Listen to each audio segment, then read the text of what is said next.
The University of Washington acknowledges the Coast Salish peoples of this land, the land which touches the shared waters, all tribes and bands within the Suquamish, Tulalip, and Muckleshoot nations.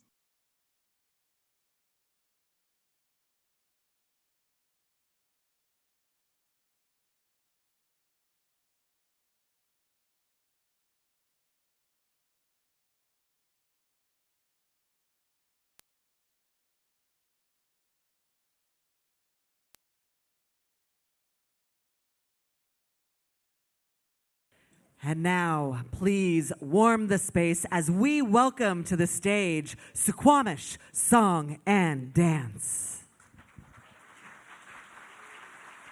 Hatzlachel Twagwalapu. Good day to you folks. Sok Abst Elibuf Chess. We are the Suquamish Song and Dance Group. Sjo Eluf Chess Altis Lachel. Ohe Gochess Tigwowi Altis Lachel. We're just joyful to be here. We're excited to be here with you all and honor our Suquamish Tribal Chairman, Leonard Forsman, on this evening, and welcome you all here to the traditional homelands of the Suquamish and Duwamish peoples. And so we're going to share a welcoming song with you. This is one of our ancestral songs from our community that we share with the Tuaduk people, the Skokomish people. And so we hope you enjoy your festivities here tonight and raise a lot of money for our native students and our students of color here tonight. OMA&D.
Keep it going for Suquamish Song and Dance.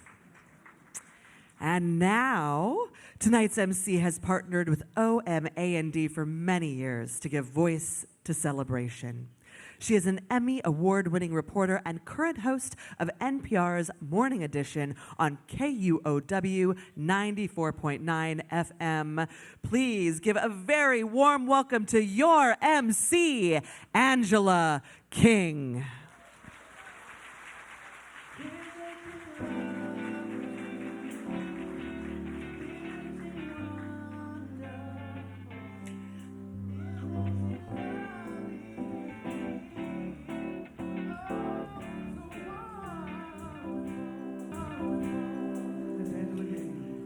Stop.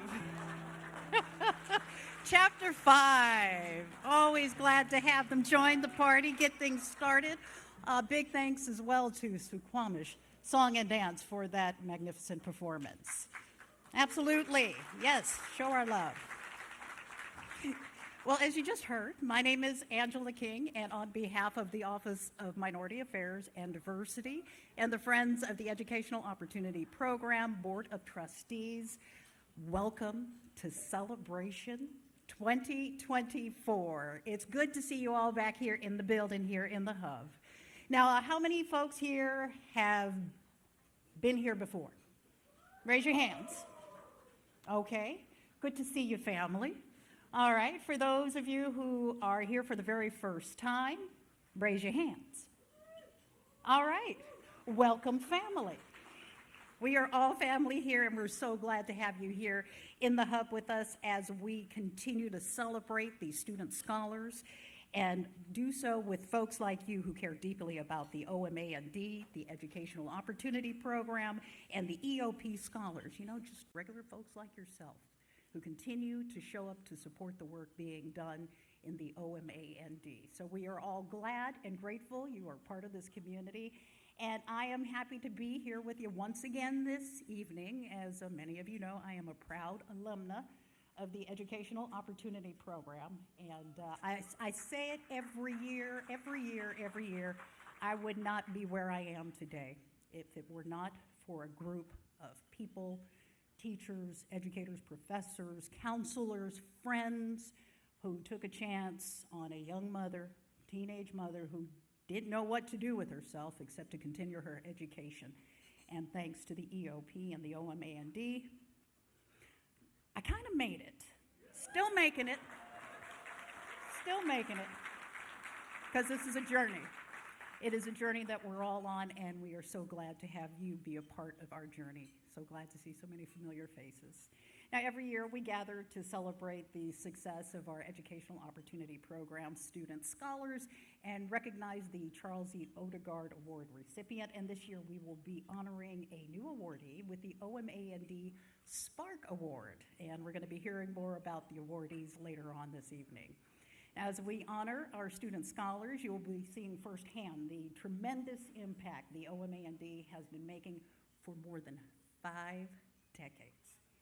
Doing this to support access to education and academic excellence for American Indian and Alaskan Native, underrepresented minority, economically disadvantaged, first-generation students, and students who have experienced foster care or homelessness. Now, these students are not only achieving success in the classroom, they are also making a direct impact on our communities through their service, their advocacy, their resiliency, and most importantly, their example. Now, your hosts this evening are the Friends of the Educational Opportunity Program Board of Trustees, who serve as an advisory pipeline to the OMA&D and support the university's mission to recruit, retain, educate, and most importantly, graduate a diverse student body. And with that, we're going to have the members of the Friends of the EOP Board in attendance with us this evening. Stand up right now. We do this to you every year because we love you so much. So would you please stand up? Friends of the EOP Board, thank you, thank you, thank you, thank you, thank you so much. These folks, their work and their dedication just cannot be put into words. So thank you for sharing your love for them with us here tonight. And this program, of course, would not be successful without the outstanding staff in the Office of Minority Affairs and Diversity who put in countless, several hours with students in various support areas. So we're going to have staff of the OMA&D stand up at this time. It is your turn to feel the love. Please stand up. Do not be shy, because I will call you out.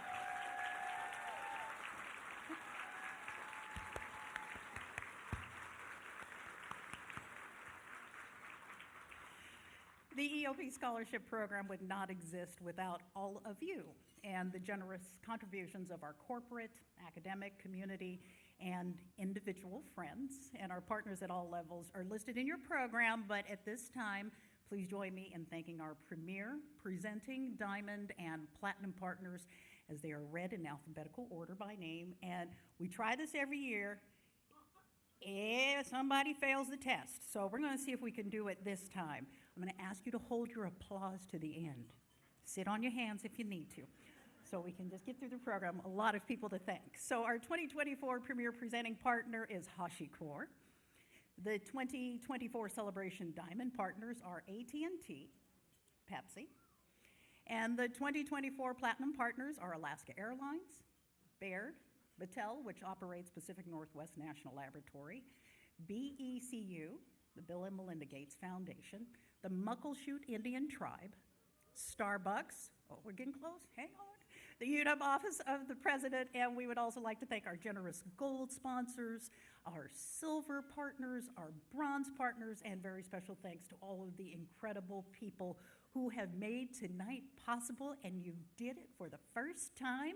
A round of applause now for all of our presenting sponsors, corporate friends as well.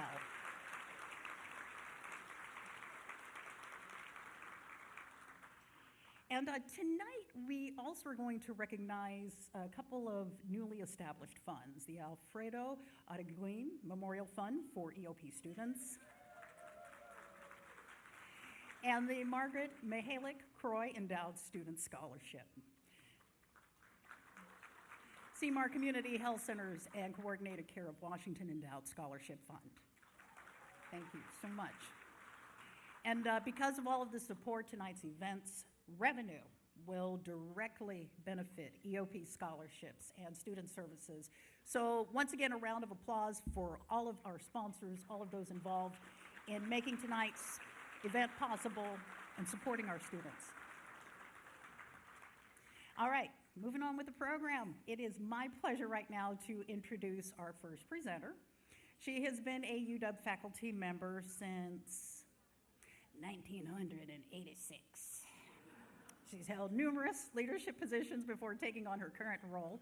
She is the first Latina and the first woman to be named the University of Washington president.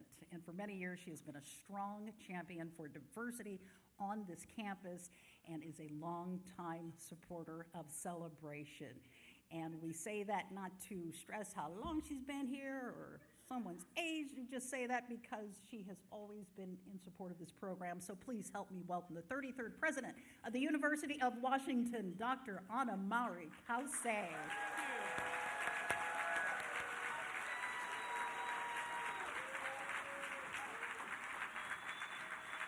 I just want you all to know that I started at this university when I was like 13, so, you know, the 1986 doesn't mean all that much. But I can't tell you how incredibly beautiful you all are. This is always one of my favorite events of the year, and believe me, I needed it. I want to thank you, Angela, and I want to recognize our regents who are in attendance. Regent Forsman, Rhodes, Rice, Harris, Riojas, and Tamaki. Please take a bow. They keep me honest.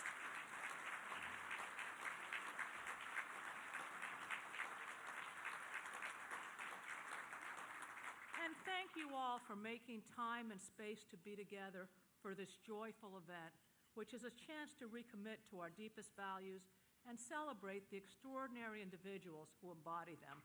I do want to recognize this is an incredibly difficult time in our country and around the world. It's hard to watch the news at night, and I know that many of us are very much grieving for the thousands that are dying in Gaza, as well as for the hostages that are still being held and their families. This is a very difficult time, and it's also come home, and it's dividing our community, and that is something that we're also all grieving. But I want everyone, at times I get asked, how can you do this? How can you eat? How can you play? How can you dance at a time like this? But I want you all to know that it's exactly at times like this that we need to be together, that we need to celebrate the wonderful things and the wonderful people that are all around us, because that is what gives us the energy to keep on struggling and to keep on finding ways to make the world better. So please, let's all just enjoy each other tonight and not feel guilty about it. This is an important part of what we need to do to keep our community together and to be able to do good in the world.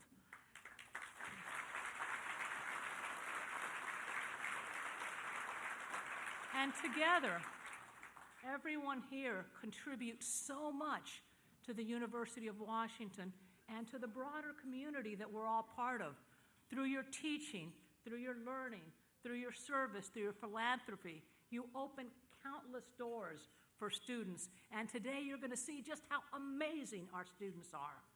And your impact is multiplied again and again through the impact that they create, now and for many, many years to come. From its beginning, more than 50 years ago, the Office of Minority Affairs and Diversity has sought to make our university better, all our university. And throughout that time, Friends of the Educational Opportunity Program have worked hand in hand with OMA&D to support that vision by creating opportunities for our fabulous students. Together, these two organizations have bravely, tirelessly, and successfully advanced diversity, equity, and belonging here at the University of Washington.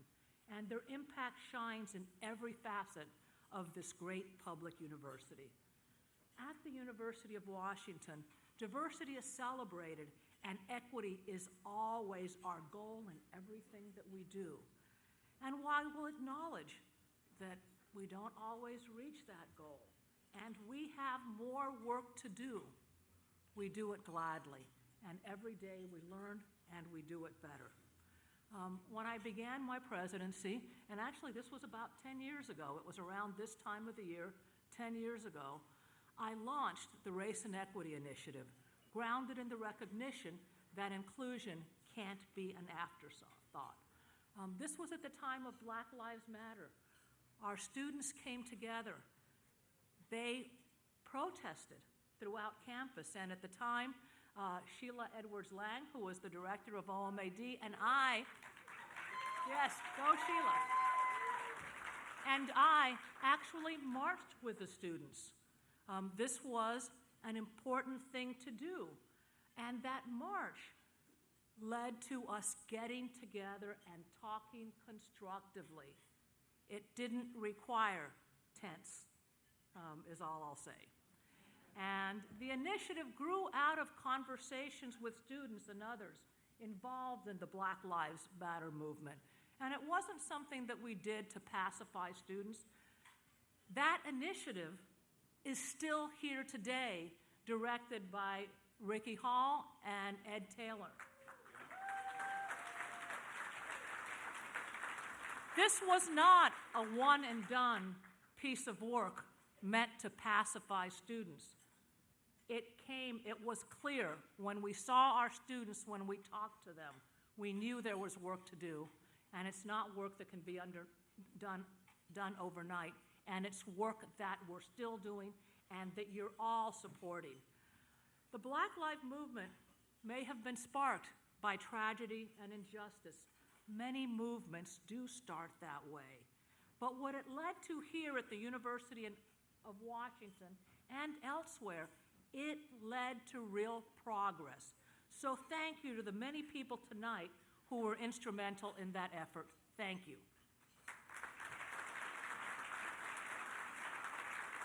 To everybody here, however you're engaged in the work of expanding opportunity in equitable and inclusive ways, we are grateful for your contributions. Your support enables these amazing students that you're going to learn more about today to discover their paths to success and to change the world for the better. Your generosity fuels OMA&D's important work across all our campus, and your vision for a more just, equitable, and inclusive world is one that we all embrace together.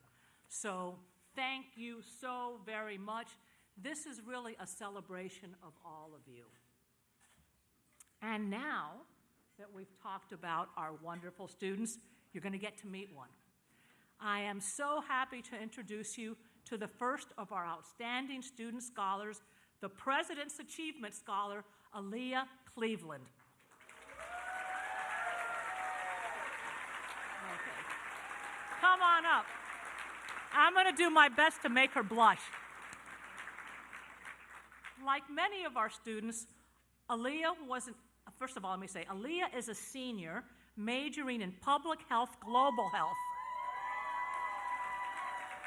And we are so lucky because she plans to apply to UW Medicine to pursue an MD and a master's in public health after graduation. We're lucky. And her goal is to work in public health through clinical practice and research. And like so many of our students, Aaliyah was a high school during the pandemic, which was a major disruption to her normal learning and studying routine. And she credits OMA&D's Health Science Center Minority Students Program Boot Camp with kicking her back into gear. Sometimes kicking can be a good thing. And we're so fortunate that she had the experience because she's been a powerhouse here as a UW student. She's become a leader in numerous organizations, including leadership roles in ASUW, the Residential Community Student Association, the National Society of Black Health Professionals, and the UW Salsa Club.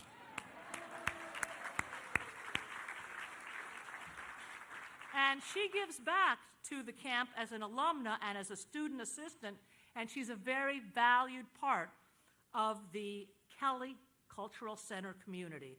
And she's always looking for new experiences, and she works hard to make every community that she's part of welcoming to others. She embodies excellence in the classroom and in countless other spaces. Aaliyah, congratulations on all your achievements. Will you all join me in congratulating Aaliyah Cleveland?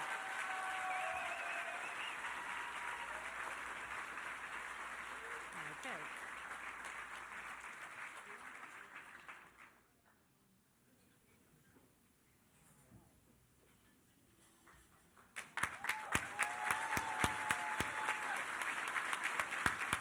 Aaliyah Cleveland, rockstar.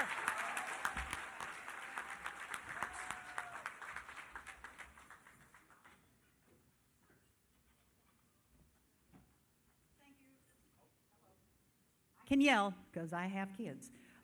Okay. President Kelsey, thank you as always for being here, supporting the program. And Aaliyah, congratulations. I don't know there she is. She may not have blushed, but I know she made all of us very proud to be able to say she is one of ours. So again, congratulations. This is an incredible award and wonderful honor. And I'm not one to say something is deserved, but I am one to say that something is earned. And I know you did it. And you did it with the support of your family, your friends in this community. So again, Aaliyah, congratulations on this huge honor.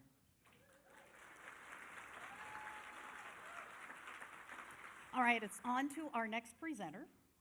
This man leads the university's diversity, equity, and inclusion efforts, as well as the OMA&D programs and partnerships that broaden college access, support student success, and enhance diversity related to teaching and learning. Joining the University of Washington in 2016, he has been a highly regarded leader for diversity efforts in higher education for more than 20 years. In addition to his leadership in OMA&D, he also serves as the University Diversity Officer. a longtime advocate for success and access for students. Please join me in welcoming Vice President of OMA&D and University Diversity Officer, Ricky Hall.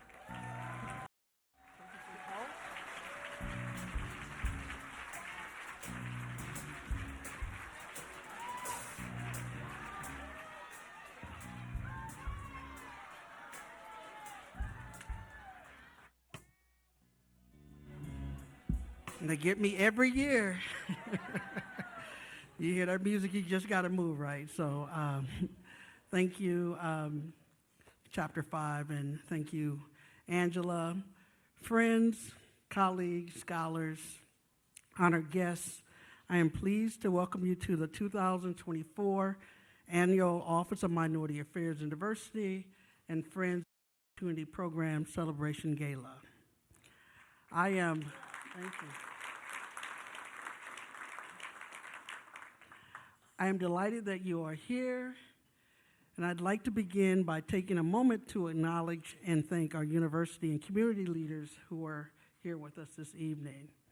Thank you, President Kase, Provost Serio, Honorable Regents, UW Foundation board members, chancellors, deans, vice presidents and vice provosts, and any elected officials here. Special thanks to our tribal leaders and to members serving on OMA&D's various advisory committees and boards. I appreciate you all joining us this evening. I am always filled with joy and gratitude when I see the faces of friends and to be surrounded by so many from the OMA&D community. This evening is special because we recognize student excellence, honor our community, and recognize the impact we make when we invest in excellence. OMA&D creates pathways for diverse populations to access post-secondary opportunities. We nurture and support their academic success and cultivate a campus climate that enriches the educational experience for all. For 55 years, OMA&D has fulfilled this mission by increasing access to higher education and doing more each year to ensure personal and academic success for American Indian, Alaska Native, first generation, underrepresented, low-income students, and students formerly in foster care. Our impact is evident by the number of notable alumni, which includes a U.S. poet laureate, politicians, judges, artists, playwrights, civil rights leaders, doctors, lawyers, and educators. This year alone, 23 of the Husky 100 are OMA&D affiliated students.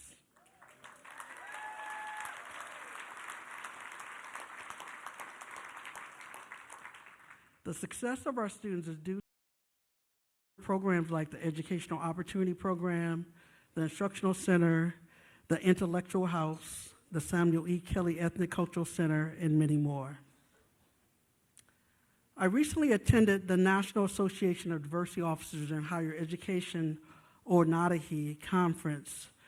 I was encouraged to see so many of my colleagues from across the country, especially at a time that so many of us and our work are under attack, being defunded and dismantled. It was a reminder that every inch forward advancing equity is hard won by individuals, groups, and advocates doing the work every day. I left the conference even more sure of the fact that integrated DEI practices don't just benefit the select few here and there, but work for everyone at every level, at every institution. The NADAHE theme was how we persist. And I agree, yes, we must persist. I'd also add that we must resist because it's important that we continue to exist. Resist and counteract the false narratives, resist the manufactured controversies, resist attempts to use this moment to move away from long-standing commitments to diversity, equity, and inclusion.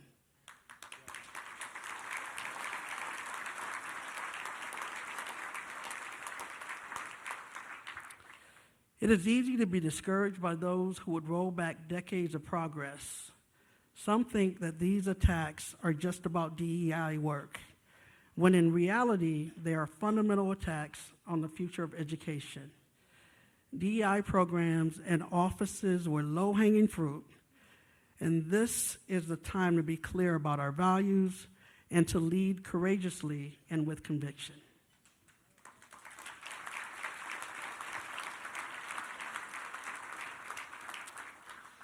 Once again, looking out across this room, I am reminded that we in OMA&D and at the university are not alone in this work.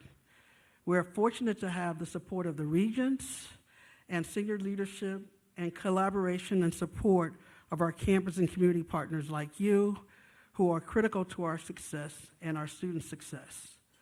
Supporting scholarships like those that we award tonight and contributing to other fundraising priorities like Phase 2 of the Intellectual House and the Instructional Center are just a couple examples. I thank each and every one of you who have done and are still doing the work with us and are contributing to our funding priorities. The scholars you see here tonight, some of them soon to be graduates, are exceptional. They're gifted and they're change makers. They demonstrate the best of OMA&D and of the university. Tonight, we honor these students and their commitment to learning. They are resilient, passionate, and determined, despite living in a world where they face barriers and obstacles to their success. They continue to resist and persist. Our community and our country needs these students. At this time, I have the great pleasure of introducing our second recognition scholar and the recipient of the 2024 Wells Fargo Vice President's Achievement Award, Natalia Perdomo. Natalia Perdomo. Natalia, will you please join me on stage?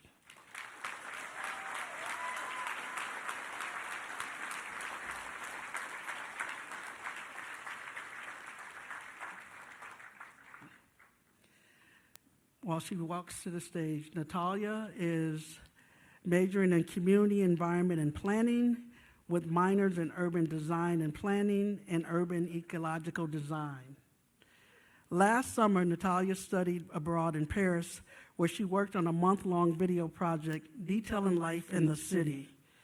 She returned to the UW with new perspectives on urban design and urbanism in an international city, which she was able to share with her classmates and her peers. With a passion for helping others, Natalia has worked for 2 years as an academic success coach for academic support programs, where she says her favorite part of the job is listening to fellow students, coaching them with time management and study tips, and empowering them with the confidence they need to succeed. Natalia is actively engaged with OMA&D in many ways. She is an alumni of the EOP Scholars Academy, received tutoring from the Instructional Center, advising through the Educational Opportunity Program, and spends time at the Samuel E. Kelly Ethnic Cultural Center, where she says it is a home away from home. After completing her undergraduate degree, Natalia plans to continue on in a graduate degree with the goal of continuing to uplift her community and the voices of the marginalized. Please join me in congratulating Natalia on being the 2024 Wells Fargo Vice President's Achievement Award.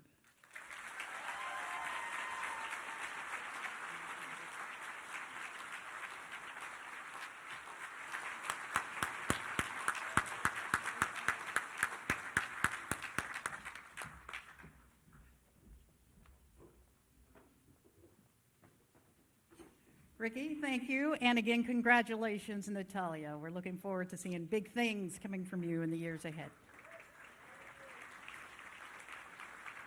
All right, we're getting ready to present medals to the next group of your 2024 Recognition Scholars pictured in tonight's program. And as we do that, why don't you go ahead and enjoy a song from tonight's band, Chapter 5.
What y'all trying to do?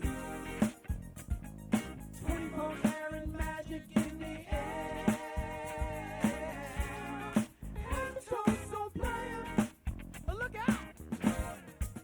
Second verse to the hustlers, gangsters, pretty ladies and lovely friends. Can I preach? But can I preach? I wanna show how a sip get it in first. You take your sip, do your dip, your money like money ain't. Woo woo, way too fresh. That's the limit on Jesus. Hashtag fresh. They ain't ready for me. Woo. I'm a dangerous man with some money in my pocket. Keep up. So many pretty girls around me. Keep up.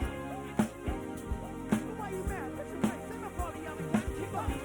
Play it slowly. Come on. Put your pinky rings up to the moon.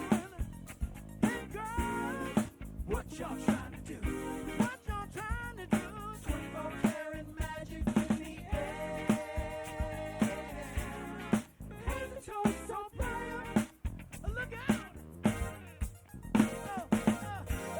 Everywhere I go, they be like, so player. Everywhere I go, they be like, so player. Everywhere I go, they be like, so player. Hey, party people just watching. Break it down like 24 karat, 24 karat magic. What's that sound? 24 karat, 24 karat magic. Woo!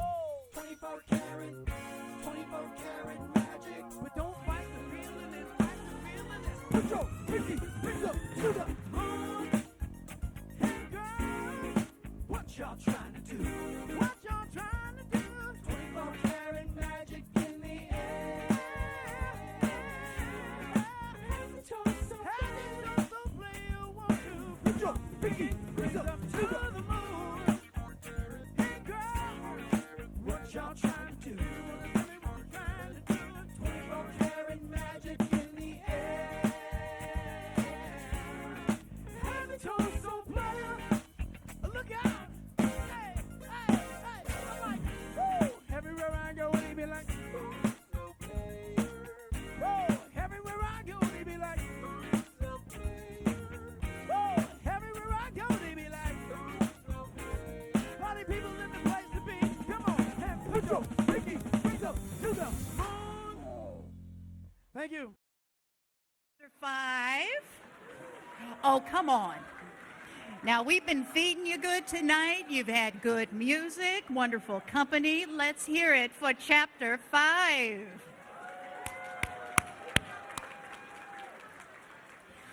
Okay, I'm going to have everyone please gently but rather quickly make your way back to your seats.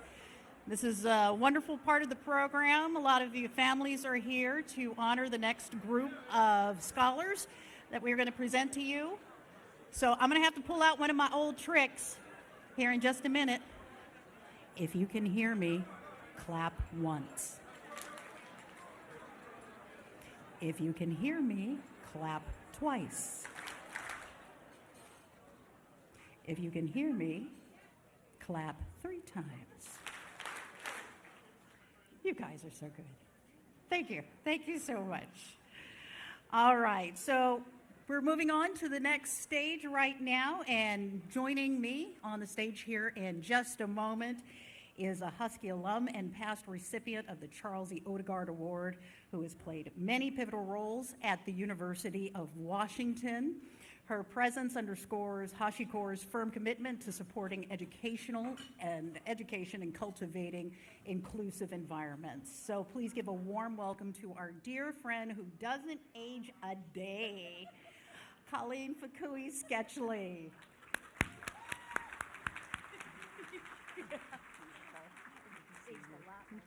No. Good evening, everyone. Thanks so much. I'm Colleen Fakui-Sketchley, and I serve as the Senior Director of Engagement, Inclusion, and Diversity at HashiCorp. We are honored to be tonight's premier presenting partner tonight, and I just wanted to say thanks so much for having us. At HashiCorp, we firmly believe in this transformational impact that education has.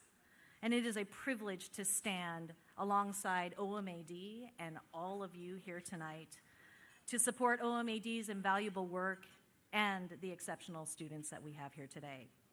As a longtime member of OMA&D and the UW family, being here tonight representing HashiCorp is just deeply personal to me, as being a part of this organization for a very long time. It's a testament to HashiCorp's dedication to empowering our students and communities, and I just feel very privileged to be at a company that really gets it. I do want to give a quick shout out to the Odegaard Gala scholars that are here tonight, along with their benefactor. Thank you so much for being here, scholars. And I just wanted to say thank you to all of you for joining us on this journey tonight and for being a part of celebrating students. And now I have the privilege of introducing two esteemed leaders from the Friends of the Educational Opportunity Program Board of Trustees. Please join me in welcoming President Barbara McLean and Vice President Anthony Sanchez to the stage as they recognize the outstanding achievements of student scholars.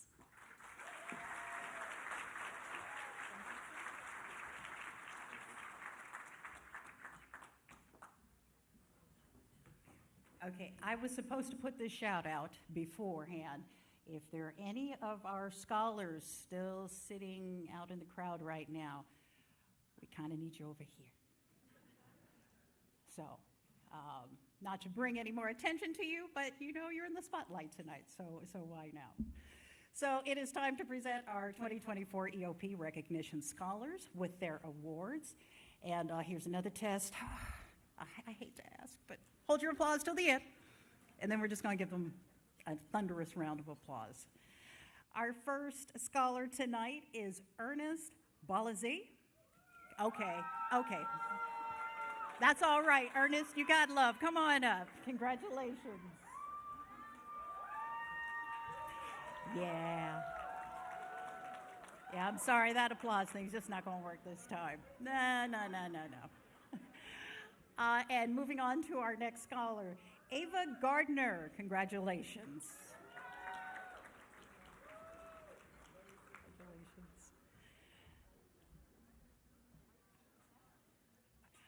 Our next scholar is Ariana Griffin. Congratulations.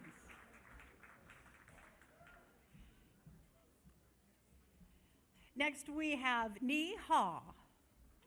Congratulations,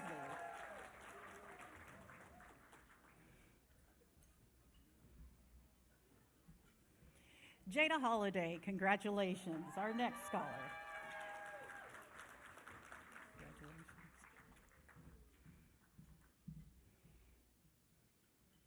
Our next scholar is Holland Kantner.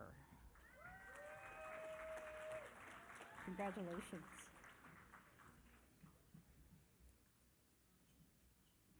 Next, we have Julie Mai.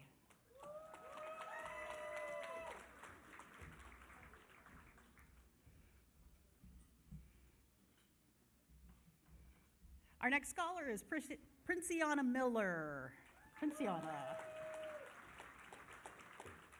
Congratulations. Our next scholar is Jonathan Ortiz Candelaria. Congratulations.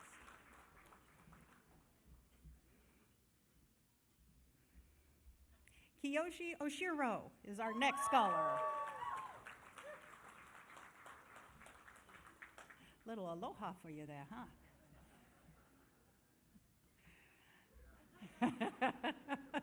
Our next scholar is Ryan Fee.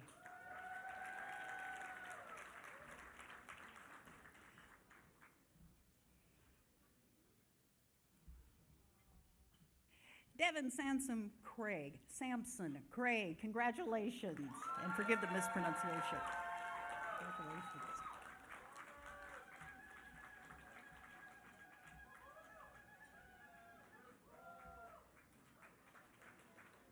That's right.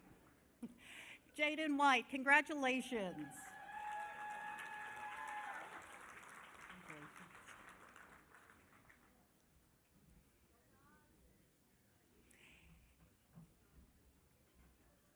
And we want to recognize our final EOP recognition scholar who was not able to be here with us tonight, Katie Sosa Valle. Congratulations to you, Katie Sosa Valle. And please join me in congratulating all of our recognition scholars. Absolutely.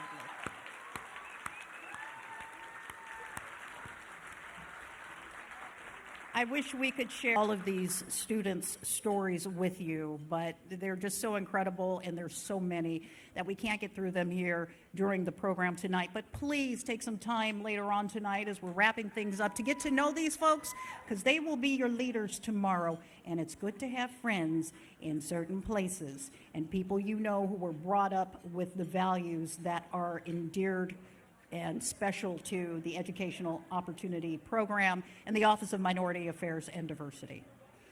All right, coming to the stage right now is Associate Director of Educational Opportunity Program, John Oliveira, going to share some more about EOP students and their experience at the UW. Right on cue.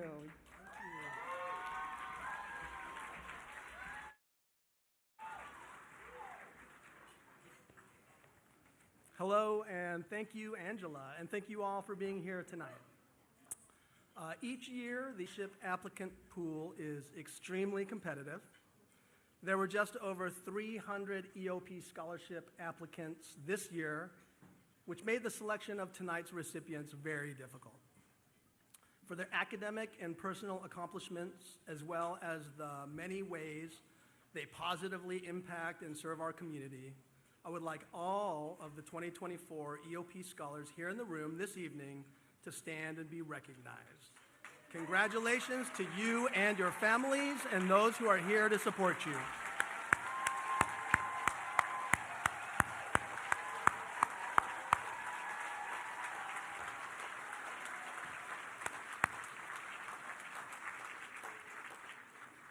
Now we get the opportunity to learn more about some of these incredible students who were just on stage.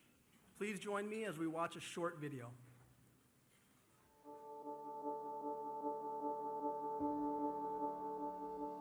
I grew up in Puerto Rico.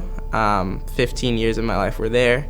After the Hurricane Maria, it was a really difficult time. Spent months without water, without contacting my family outside of Puerto Rico. It was just basically me and my mom living it out. I think I was struggling in high school to find like that community, and slowly finding my community here, and it's been great. I've really enjoyed my time here and I love it. So the first program I went into at UW was the Health Sciences Minority Students Program, and it was like a fall boot camp, which was really good because I ended my senior year of high school in COVID. In this school year, I joined a research lab at the Evans School of Public Policy, and in the lab we are looking into DEI initiatives and how they affect public sector workers. This is a huge accomplishment for me. When I first came to the University of Washington, I was dealing with a lot of imposter syndrome and, thinking, am I good enough?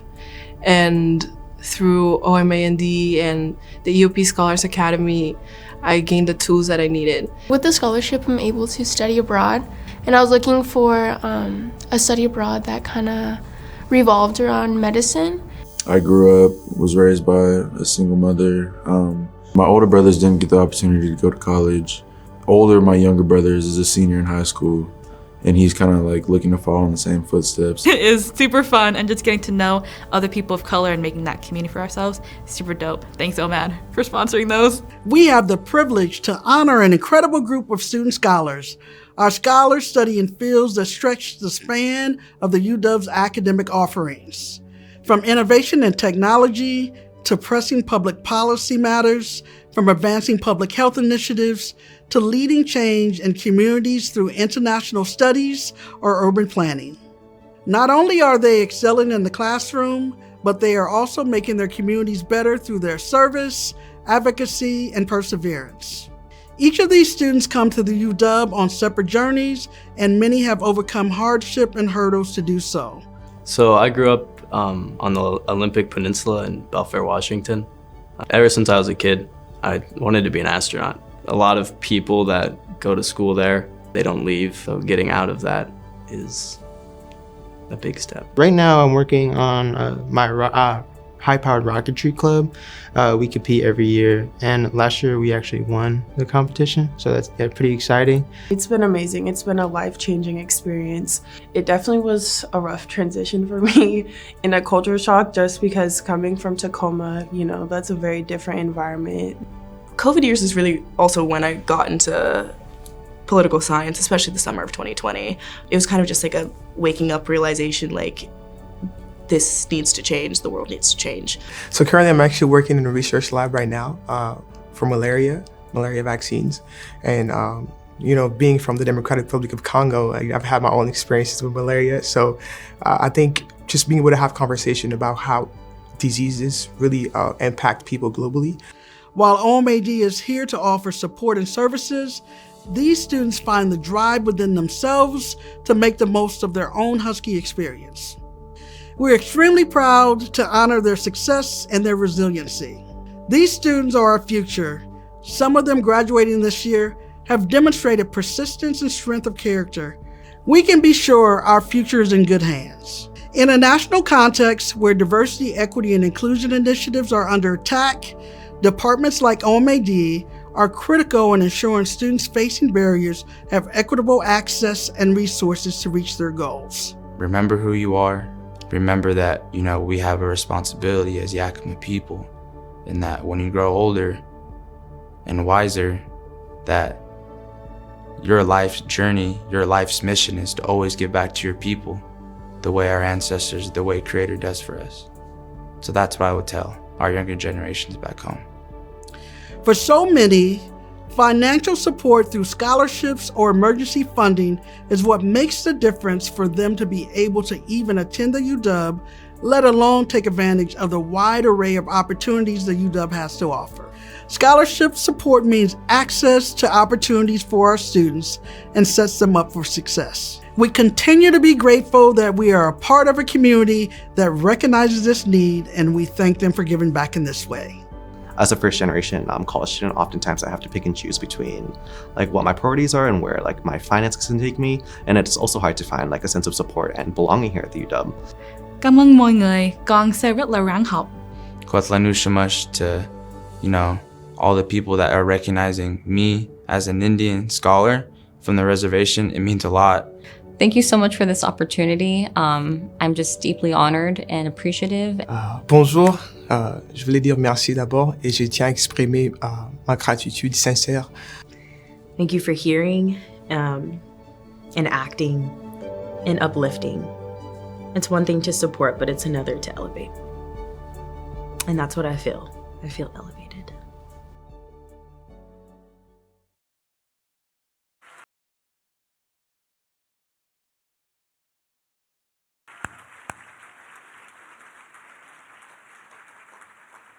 It is with great pleasure that I get to introduce Jonathan Ortiz Candelaria as the student speaker for tonight's celebration. I first met Jonathan when he applied this year for one of our academic counseling services peer advisor positions. It was clear then, as is even more so now, that Jonathan shares the same values that OMA&D carries forward into our UW community. Jonathan is an excellent peer advisor who listens actively and empathetically, knowing that each fellow student he meets with carries their own experiences. He also understands that they are navigating through some of the collective challenges and barriers that many OMA&D students face at the UW. When he does offer his advice, it is informed, accurate, and tailored to the individual. In addition to his work as a peer advisor, Jonathan was a student ambassador for the Lewis Stokes Alliance for Minority Participation in STEM. He is the director of diversity efforts for the Informatics Undergraduate Association, and he is an accomplished judo competitor who has traveled regionally for tournaments. Student speaker, Jonathan Ortiz Candelaria.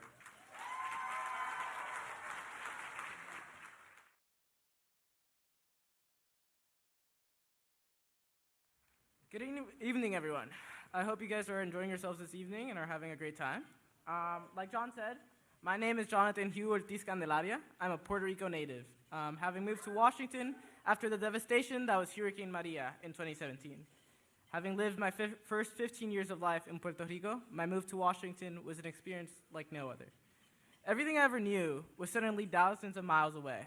It was a difficult time, yet I knew it was the right choice.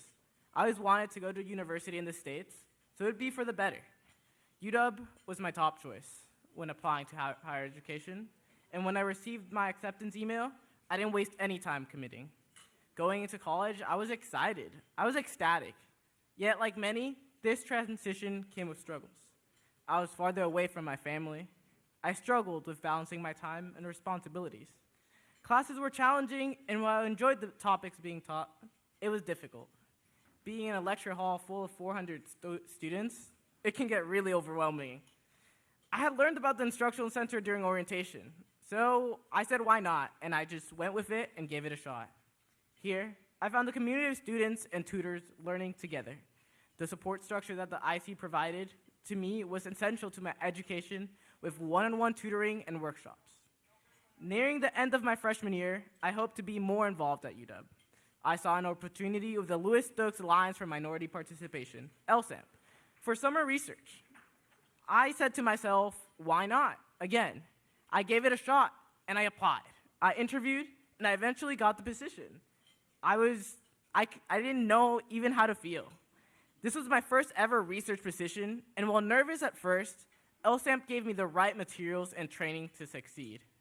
Through the summer, I was able to work with a graduate student mentor on glacial ice research to eventually come up with my own abstract and research poster. This experience with LSAMP led me to want to learn more about their work and their mission.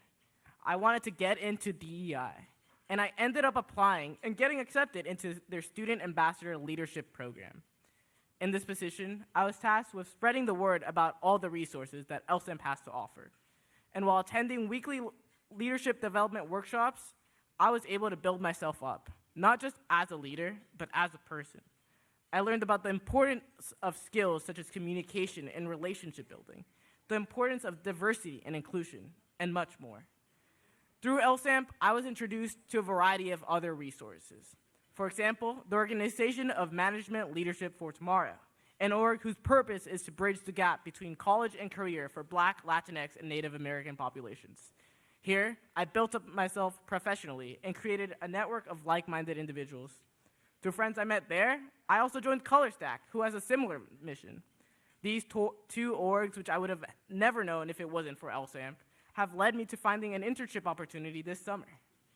Nearing the end of my student ambassadorship with LSAMP, I knew I enjoyed working in the field of diversity and inclusion, and I wanted to continue it. I loved it. So I found a student position as an ACS peer advisor under OMA&D, where I'm able to support undergraduate students with their journey through the university. I advise them on how to navigate the struggles and challenges that come with being an underrepresented student in college. Today, I can proudly say that I'm a peer advisor for OMA&D. I'm the vice president of the judo club at the University of Washington. I'm director of diversity efforts for the Informatics Undergraduate Association. I'm an MLT fellow, and I'm also the co-president for ColorStack here at UW.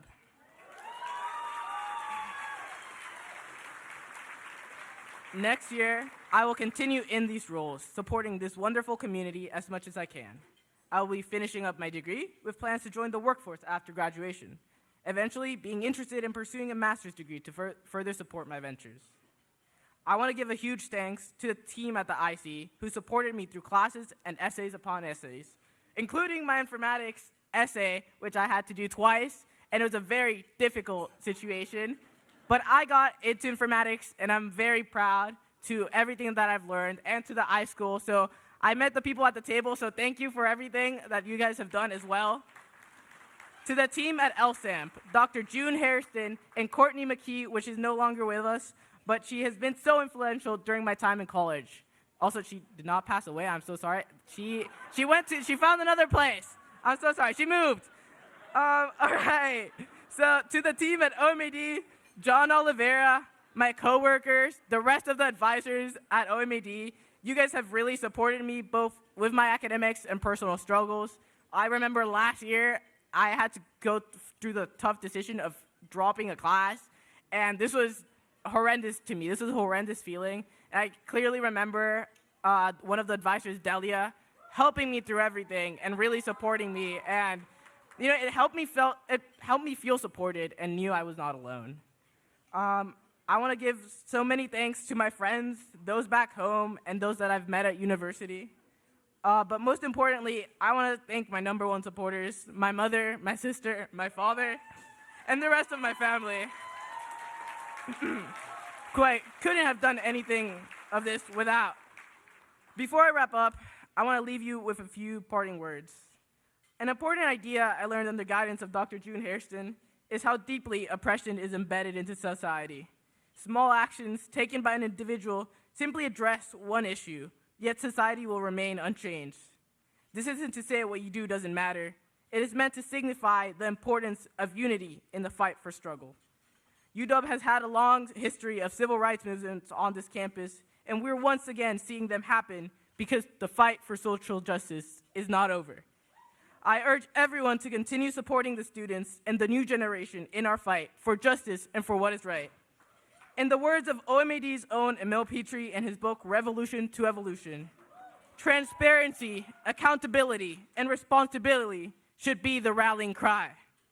So let's all come together and continue to strive for change, to strive for equity, and to take action to correct the wrongs in this world. Seamos la generación de cambio. Gracias.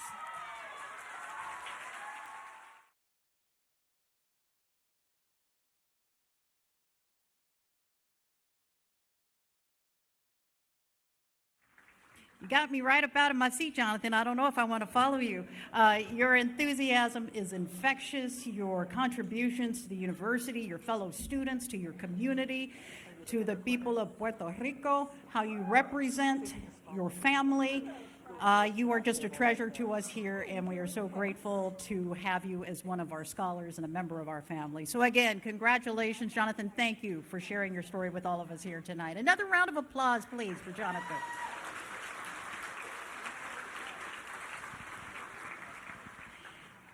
Every year, I think back to when I won the President's Award years ago, decades ago. And I am so grateful that I received it back then, because to compete with these students now, with all that they do, and their ability to maintain a certain GPA, to be involved, to work, to go to class, to study coming out of COVID, the world has changed so much, and it continues to change, and these students are the ones who are leading the charge. We need future leaders, and to know that they are part of our community, they are homegrown, they are loved, you are our family. It's just reassuring to know that we have this type of leadership coming our way in the decades ahead. And these students are incredible, and they are the reason why this community supports the OMA&D and the EOP Scholars Program. And right now, we're going to get to another section of the program. It's called the fundraising program, and it's very important. My partner and I have individual children of our own, but through the years, we've always said if we had a child together, we'd name him Bill, because that's what he would be, or she would be, a Bill. And then if we had another child, we'd name them Bigger Bill. And now all joking aside, we understand that it takes money as well as a community to bring these students through the collegiate program, to be scholars, to serve our communities in the future. But all jokes aside, let's talk about the impact of giving to EOP. Your presence here in this room tonight is a testament to the dedication of this community, to the educational advancement and success of OMA&D, the students now and those that will be joining us in the future. So we are asking you, as you listen, because we want to make sure we got everybody on the same page here, we are asking you to take one step further to show your support for these incredible students and open your hearts to financially invest in our students' studies, their hopes, their aspirations to change the world, to make the world a better place for you and future generations. Over my years as the MC of Celebration, I have had the privilege to watch this program grow, and every year I am just simply amazed by all of the demonstrated excellence of these scholars that utilize the breadth and the depth of the services OMA&D and the EOP provide. And, I think back to scholars past from Celebrations and the things that they have accomplished since then. I think about the ones who have graduated and in return come back, give back to the EOP, and invest more in the next generation than they received as students themselves. So as we all know, the need for scholarships has never been greater. So I invite you to join together tonight in investing in the futures of not just the students we've heard from here on this stage and all the others here throughout the room, but to invest in the next generation of leaders and change makers who have shown us over and over and over and over again what they can do if we simply offer them our support. Now, Friends of the EOP is a huge part of student success. We're going to do some numbers here. In the 2022-23 academic school year, the EOP scholars, or the counselors, I should say, had 13,610 student visits from more than 4,282 American Indian, Alaskan Native, underrepresented, minority, low-income, first-generation students and students who have experienced foster care or homelessness. That is 2,246 more visits and almost 500 more students than the year prior. So in terms of ROI, we can say without a doubt that our contributions go farther, reach more students, and create better university experiences when we all come together and give. So tonight, in just a moment, I'm going to ask that you give from your heart. Seriously search your heart, and if possible, give more than what you planned, if you are in a position to do so. I mean, every bit goes a long way to advancing equitable access to education right now and for those who are coming in the years ahead. So at this time, I'd like to introduce a very special person. She's kind of been the voice behind the stage, so she'll sound a little familiar when she comes to the stage. Sasha Sumner Cousineau is our auctioneer tonight, and she cares deeply about helping organizations like the Office of Minority Affairs and Diversity, and she is thrilled to be a part of tonight's event. So everyone, please welcome Sasha to the stage in all of her fabulosity. Thank you, Angela. And hello, everyone. I am so honored to be here with you to raise money for this amazing program and for these amazing scholars. So, who here is ready to raise some money for OMA&D? Make some noise. I don't know. Angela, did that sound like they were ready? No, I think you I'm not sure. Okay. We're going to give you what we call in the biz a do-over, all right? Very technical term, do-over. I asked you, who here is excited to raise money for OMA&D? Make some noise. Oh, delightful. Now, my darling technicians in the tech booth, I need house lights up, please, and stage lights just a hair down, pretty please. I need to see these humans bid paddles. Oh, aren't you looking attractive? Smart, accomplished. Now, there's a couple things that you are going to need in order to do the task at hand. The first, you will need your bid paddle, friends. Go ahead and find those right now. They're those 3-digit numbers printed boldly on a piece of cardstock. They look like that. When you found yours, hold it up. Don't worry. It won't cost you money this time. Let's get them up. Let's have a gorgeous photo op of you all looking philanthropic. Amazing. All right. So that's the first thing you're going to need. The second thing that you might need is a friend. And you are so lucky. I have 2 advocates for you here on the floor. If you are trying to win one of these live auction items, they have got your back. Over here in this corner, my left, your right, we have Ashley. Give us a wave, Ashley. And right over there, my right, your left, we have Laura Rose. And they are on the floor to help catch your bids. So, don't be shy about it. Bid gleefully, bid joyfully. Put those bid paddles up. If you see Ashley and Laura Rose moving through the room, they are helping you bid. And if they're making loud noises, they're also helping you bid. Now, friends, in the front corner right here, your tables are a little out of view for me, so don't give up. If you're bidding, wave those paddles around. Make sure I see them. I want to catch those bids. So now, Angela, Yes. with no further ado, Let's can do we this. tell these good humans what we have first All in the right. live auction? All right. We are beginning with item 1, obviously. It is from the Friends of the Educational Opportunity Program Board of Trustees, your host for tonight's event. It is a Case for Support wine collection. The FEOP board has donated an exceptional collection of Washington wines for you to enjoy. This mix of red and white wines includes selections from Mark Ryan Winery, Tint Cellars, Curlew Cellars, Alul Cellars, Rhodey Cellars, tonight's wine partner, and a whole bunch more. So special thanks to the Friends of the EOP Board of Trustees and Friends of OMA&D for this fantastic collection. Sasha, on to you. All right, and we are so lucky we have some FEOP members. So give us a wave. President Barbara McLean, Vice President Anthony Sanchez, Heather Lingbloom, and Erica Sanchez, give us a wave. Thank you so much for your support.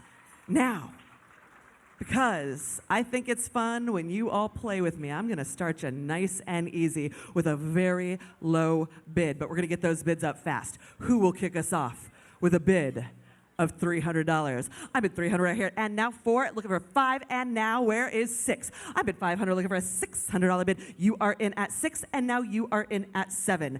I bid $700. Who is going to take it to $800? Value on this package is $1,000. I bid $700, looking for an $800 bid. Who can take us to 8? I bid $700 here, looking for an $800 bid. Can you do it? Right there, $800, fabulous. I bid $800, looking for a $900 bid. Who will take us to $900? I bid $800, looking for a $900 bid. Can we get it closer to value? And 9 right there. I like it. How about some icing on this cake? I bid $900. Who will take us to $1,000 for OMA&D? $1,000. Tremendous. I bid $1,000. Do we have $1,100? I bid $1,000, looking for $1,100. Who is in at 11? I bid $1,000 here and $1,100 right there. Let's make it 12. I bid $1,100, looking for a $1,200 bid. Who's in at 12? I bid $1,100 here and $1,200. Where?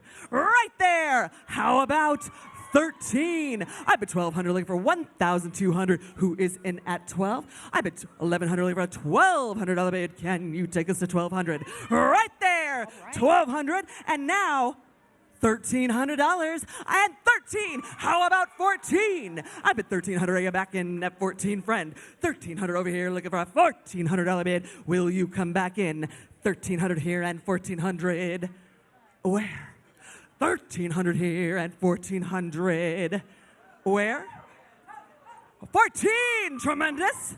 That's $1,400 for OMA&D. Can we take it to $1,500? I bid $1,400. Do we have a $1,400 in the room? Right there. Very nice. I bid 15. Let's make it 16. What'd you say, hun? Oh, okay. I thought you were like, let's take it to 2,000. I was going to say, okay. All right. I bid $1,500, looking for a $1,600 bid. Who is in at $1,600? You are. And now $1,700. I bid $1,600. Who is in at $1,700? $1,600 here, looking for 17. Are you back? $2,000. I bid $2,000. Are you in at 21? Yes, 2,100. I bid 2,100. Who will take us to 22? 2,100, looking for $2,200. 2,100, looking for 2,200. 2,100 here and 2,200. Where? 2,100 here and 2,200. Right there. I bid 2,200. Do we have? Oh, just hold on. She's looking powerful. She's looking mighty. She's looking philanthropic. You gotta stand up like that. Well, let's talk. So we got like 3-4 bidders over there raising. You're in at 2,200. You want to just close this deal right now? What you gonna do? Let's go with $2,500. All right, I bid $2,500. Dude, that is philanthropy at its best, right there. I'm at $2,500. 26.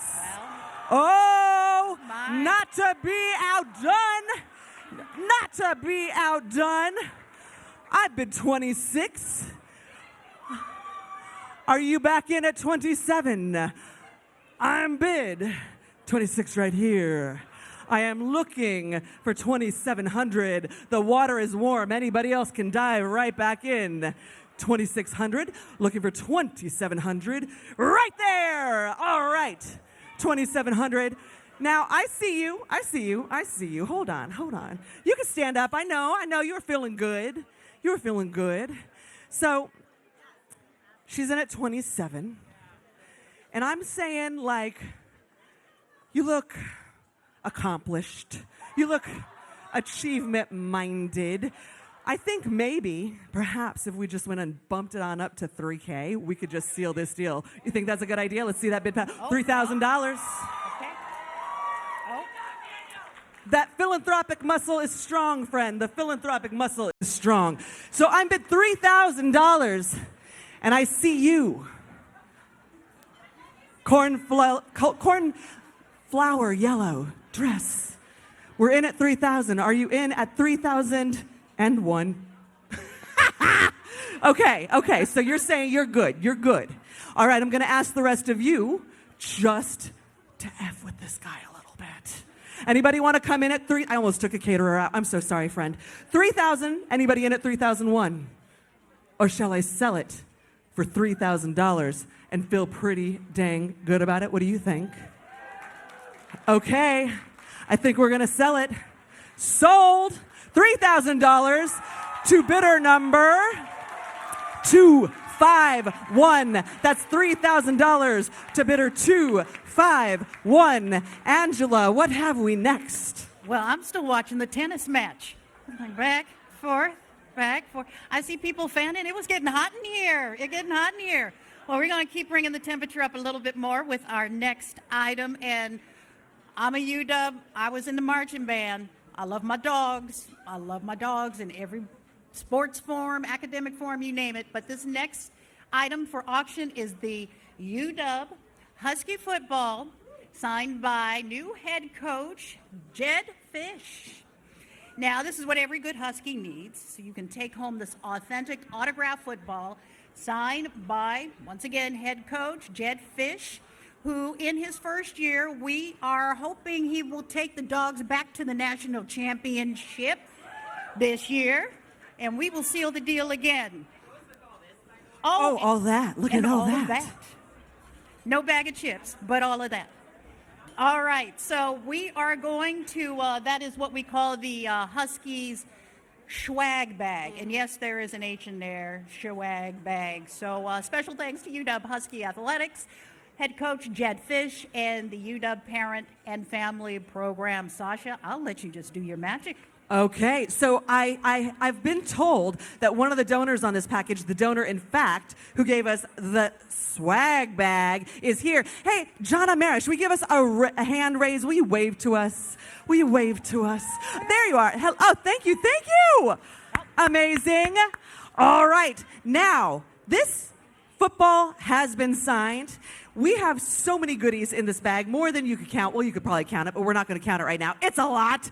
Value on this because the signature is priceless, but you know, I can't sell something for priceless. So, if you're all in on this, I'm just gauging interest. Who's interested in this item? I'm not going to charge you any money. Just put your bid paddle up if you're into this. I want to see who go, okay, all right, let's start the bidding. At $300. I'm at 300 now, 400 now, 5 right there, and now looking for 6. 600 there, we have a 7. 600 looking for a $700 bid. Who is in at 7? You are. 700 and now 8. I'm at 700 looking for an $800 bid. Remember, this is priceless. 800 looking for 9. 800 looking for a $900 bid. Who is in at 9? I bid 800 over here looking for a $900 bid. Who will take us to 9? Is it you? Are you going to do it? Don't play with my emotions. I bid 800 looking for a $900 bid. Will you come in at 9? Are you in, my friend? 800 here and 900 and 11 right here. Are you back in at 12? I bid 1,100 looking for a $1,200 bid. Who will come in at 12? 1,100 here and 1,200. Where? 1,100 here and 1,200. Where? All in, all good.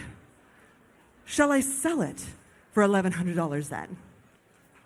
Sold. $1,100 to bidder 206. That's $1,100 to a very enthusiastic bidder 206. Thank you so much.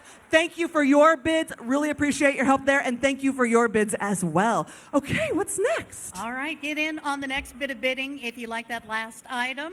Item number 3 is the ultimate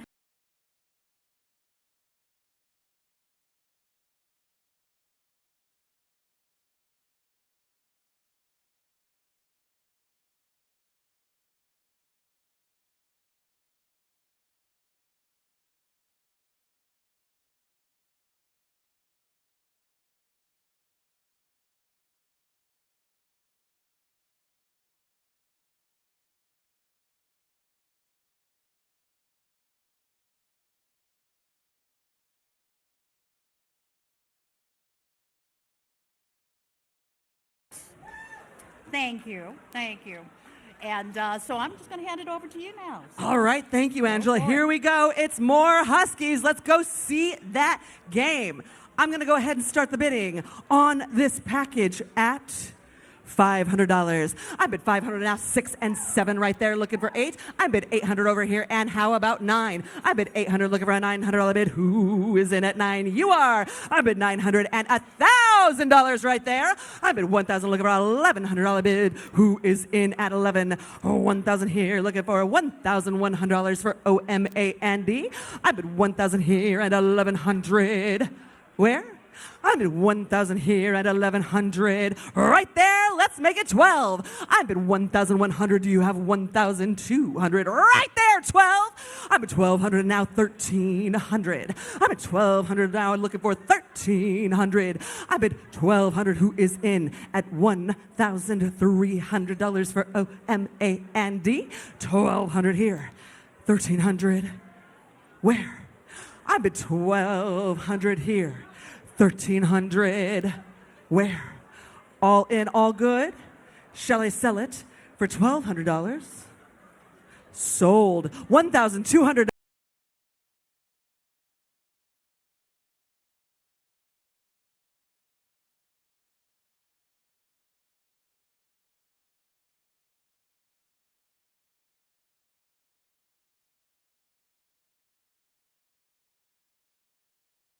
Or is Alaska Airlines tickets for 2.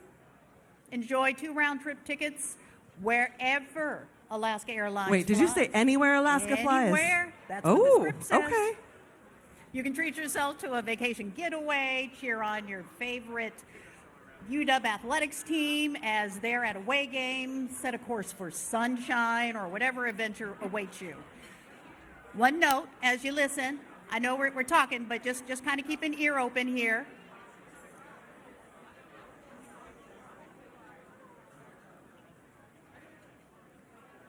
Thank you so much. These tickets are subject to availability. They are not transferable for cash. So a big special thanks to one of our platinum partners tonight, Alaska Airlines. Sasha, over to you. Seated right here. Give us a wave, our Alaska partners. Thank you. All right, we just brought those values up a notch. So I've been doing some real easy bidding with you, but here's what's about to happen. I'm gonna start you low, but we're gonna get those bids up quick. We're not messing with $100 bids this time. We mean business. We need to sell these at or above value, and you see the value right there on your screen. So here we go, friends. Who's ready to fly anywhere Alaska Airlines goes? Let's kick us off with a bid of $250. I bid $250, now $500 and $750 right there. I bid $750 and now $1,000. $1,250, are you in at $1,250? $1,000 over here and $1,250 and $1,500 right there, looking for $1,750. Are you in at $1,750? You are at now $2,000. I bid $2,000, looking for $2,250. Right there, $2,250. And right here, $2,500. I bid $2,500, who is in at $2,750. $2,500, who will take us to $2,750? $2,500 and $2,750. $27.50 right there. Do we have $3,000? I bid $3,000 looking for $32.50 and we've got it. How about $3,500? I bid $32.50 looking for $3,500. Who's in at $35? Right there, $35. I bid $3,500. Let's take it now to $37.50. $3,500 here and $37.50 right there. And now $4,000. I bid $4,000. How about $42.50? I bid $4,000 looking for $42.50. Who will take us there? $4,000 here looking for $42.50. Who is in? $4,000 here and $42.50 right there. And $45. I bid $4,500. Do we have $47.50? I bid $4,500. Who's in at $4,750? $4,500 here, $47.50 right there, and $5,000 right there. I bid $5,000. How about $52.50? $5,000 here, looking for $52.50. Are you back in? $5,000 here and $52.50 right there. I bid $52.50. Can we take it to $5,500? I bid $5,500. Do we have $57.50? $5,500 and $57.50 where? Right there. How about $6,000? I bid $6,000. And $62.50 right there. I bid $62.50. How about $6,500? I bid $65. Let's make it $67.50. $6,500 looking for $67.50. Who will come in? $6,500 who is in at $6,750. $6,500 here and $67.50 where? $6,500 here and $67.50 where? All in, all good. Am I going to sell it for $6,500? Sold it. $6,500. To bidder number, may I see your bid number, please? 542. That's bidder 542. Thank you for your generous bids. Thank you for your generous bids. And there were a couple of you over there doing some heavy lifting too. Thank you so much. Gratitude to all of you. Yes, impressive. All right, moving on. We have a surprise for you. This item is not listed in your program. Oh, it got real quiet. I should say there's a surprise every time. All right. This is a dinner party with OMA&D Vice President and University Diversity Officer Ricky Hall. All right? Right here. You and your guests will enjoy the company of UW Office of Minority Affairs and Diversity Vice President and University Diversity Officer Ricky Hall. This package includes a $1,000 voucher to host your dinner party at El Gaucho or Aqua Restaurants. And of course, you can save this credit for another engagement and host Ricky at another local location of your choosing.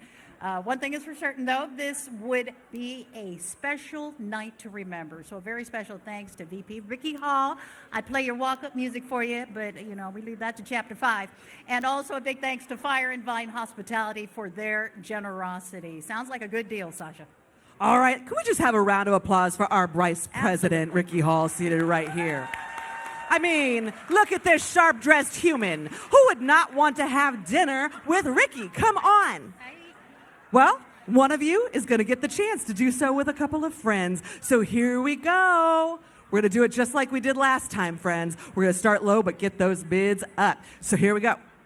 Who is going to kick us off with a bid of $500? I bid $500, $750, and $1,000 right there. $1,250, and now $1,500, $1,750 right there. Do we have $2,000? I bid $1,750 and $2,000 over there. $2,000. How about $2,250? I bid $2,000, looking for $2,250 for dinner with Ricky. $2,250 over there. How about $2,500? $2,250, looking for $2,500, and right over there, $25. Do we have $2,750? I bid $2,500, looking for $2,750. Who is going to take us there? $2,500 looking for $2,750. Who is in? $2,500 here looking for $2,750 for dinner with Ricky, raising money for OMA&D. Are you coming back in? $2,750 right in the front. I bet $2,750. Can we take it to $3,000? $2,750 here looking for $3,000 now. $2,750 here and $3,000 right there. I bet $3,000. Do we have $3,250? $3,000 here, looking for $3,250. Who will come back in? $3,000 here and $3,250. Where? $3,000 here and $3,250. Where? Hey, Laura Rose, are you on our $3,000 bidder? You're right there. Hey, friend, you look amazing. Don't you go anywhere. My darling, hi. Would you be a pal and give me a hand? You right there. Give me a hand. There we go. That's the ticket. All right. I'm a lady. I don't use stairs. So we have that person in at $3,000. I had you in at $2,750, correct? Yeah, we did. We had you in at $2,750. You at $2,750. I better talk to the right person. Would it be possible for us to bump you up to $3,000 and then I could sell you both a dinner with Ricky? What do you say? Can you do it? All right, she said yes. So that is $3,000 twice, sold to bidder 476. That's $3,000 sold to bidder 476 and sold to bidder 278. That's bidder 278. All right. I want to know what suit you're going to wear for those fancy dinners. Those are $3,000 dinners. What you got? What you got in the closet? It'll be purple. It'll be purple. Hey.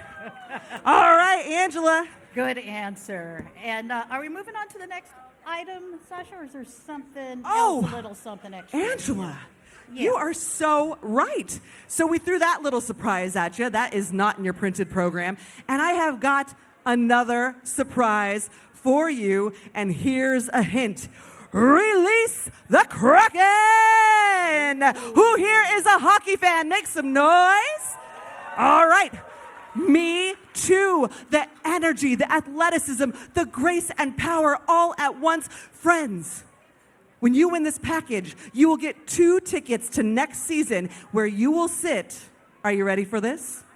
In the American Express 100 level club. Yeah, I said it, 100 level. You're also going to get a behind-the-scenes tour of Climate Pledge Arena, plus 2 drinks on the house in the oh-so-exclusive.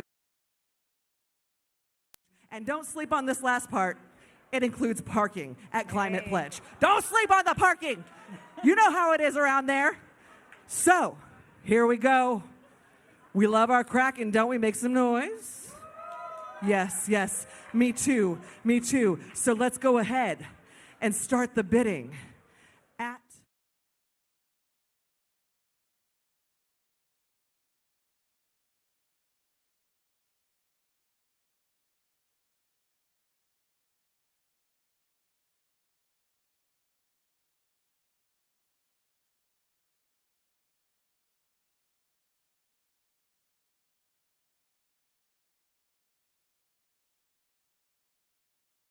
$1,700, $1,600 here. Would you bid 17? I bid 1,600 over here, looking for 17, and we've got it. 1,700. Do we have 18? I bid 1,700. Who is in at $1,800? 1,700 here and 1,800.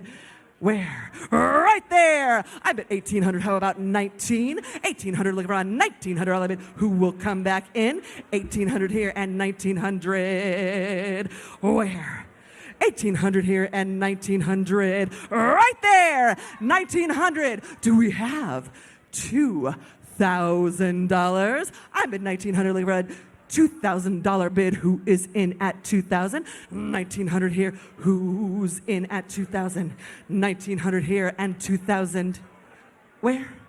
1,900 here and 2,000. Where? All in, all good. Shall I sell it for 1,900? Sold. $1,900 to bidder 529. That's $1,900 to bidder 529. All right. Thank you so much. The next item is our final one up for auction. It is incredibly special.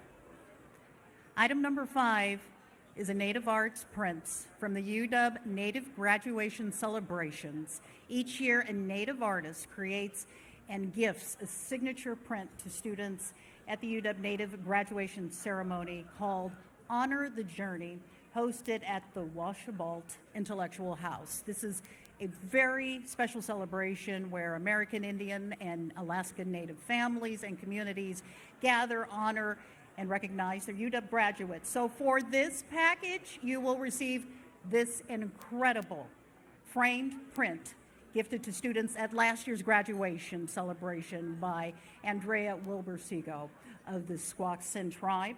Andrea also carved the renowned welcome figures at the Intellectual House right here on campus.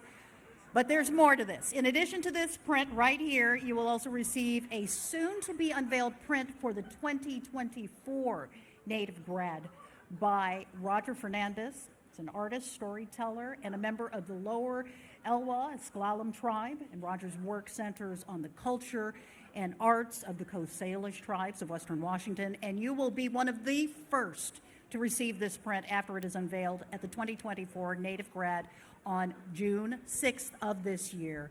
So again, a special thanks to the Washabalt Intellectual House team, Andrea Wilbur-Segal, and Roger Fernandez. This is a really special auction item here. And not special, I mean, you only are getting access to this because you are here tonight supporting OMA&D. So not only is it incredibly special, but this is just a rare opportunity. And it comes to us in part thanks to our friends at the Intellectual House. Can you give us a wave? They're here with us tonight. Thank you. Thank you. This is just an incredible offering. So here we go.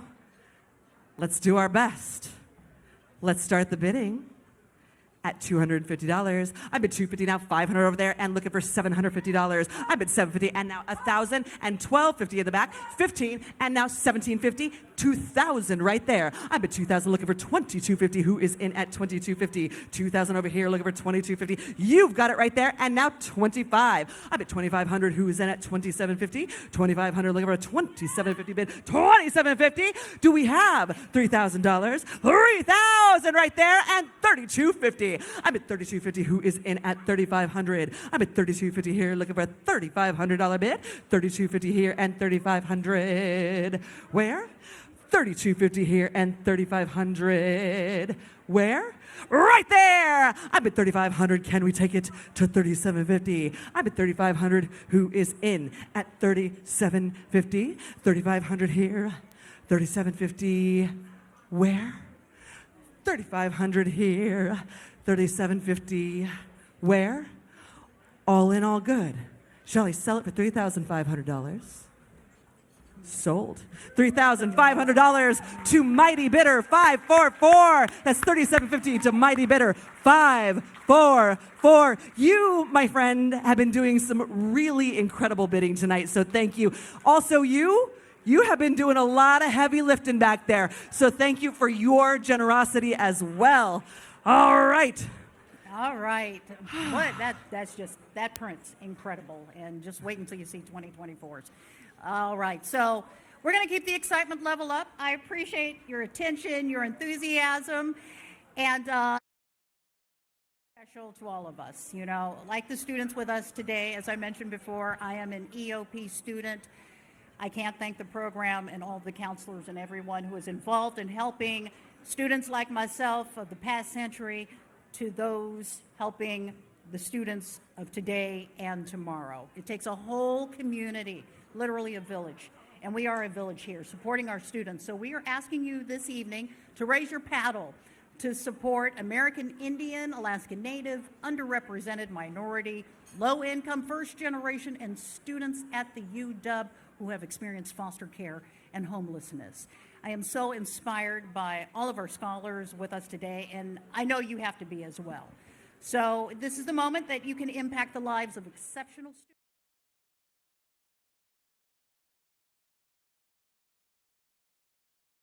Of this, I'm gonna let you handle it from here. All right, thank you, Angela. Just look around the room. Look at this amazing community. We are gonna have the chance right now to do something together, collectively, that no one of us could do on our own. what we're about to do is a thing referred to as the Raise the Paddle.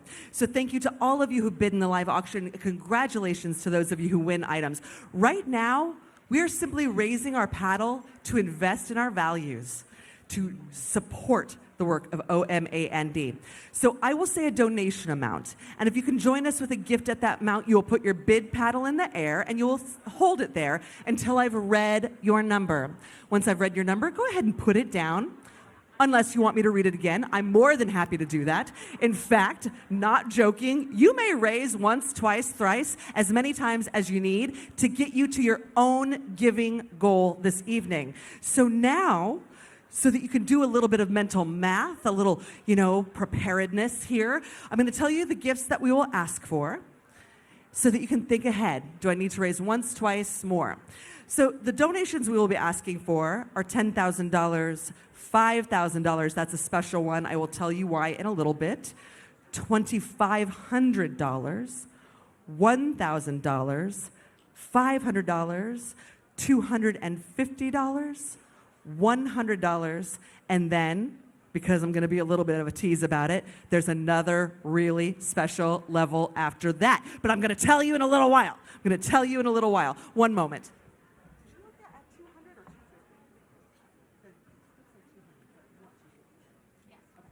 All right. So, have we done a little bit of preparedness? Do we know in our mind where and when we need to raise our paddles? Yes? Give me a thumbs up. All right, cool. Well, I'm very excited to announce that we're able to kick off this portion of the evening thanks to an amazing donor. We already have $25,000 committed to this portion of the evening. So we are well on our way to doing some good work for OMA&D. But now,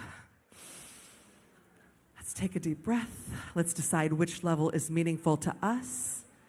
And now, if you can join us with a gift of $10,000, please. Let me see your bid paddle in there. Right there, 601. Thank you. Right over here, 337. Thank you. And over there, I see you, 307. Thank you. All right. Anybody else joining with a gift of $10,000?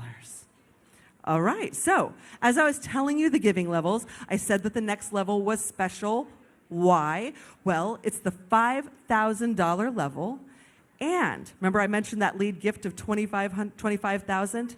That is here so that it can match gifts at the $5,000 level. That means we can double your gift. You give $5,000.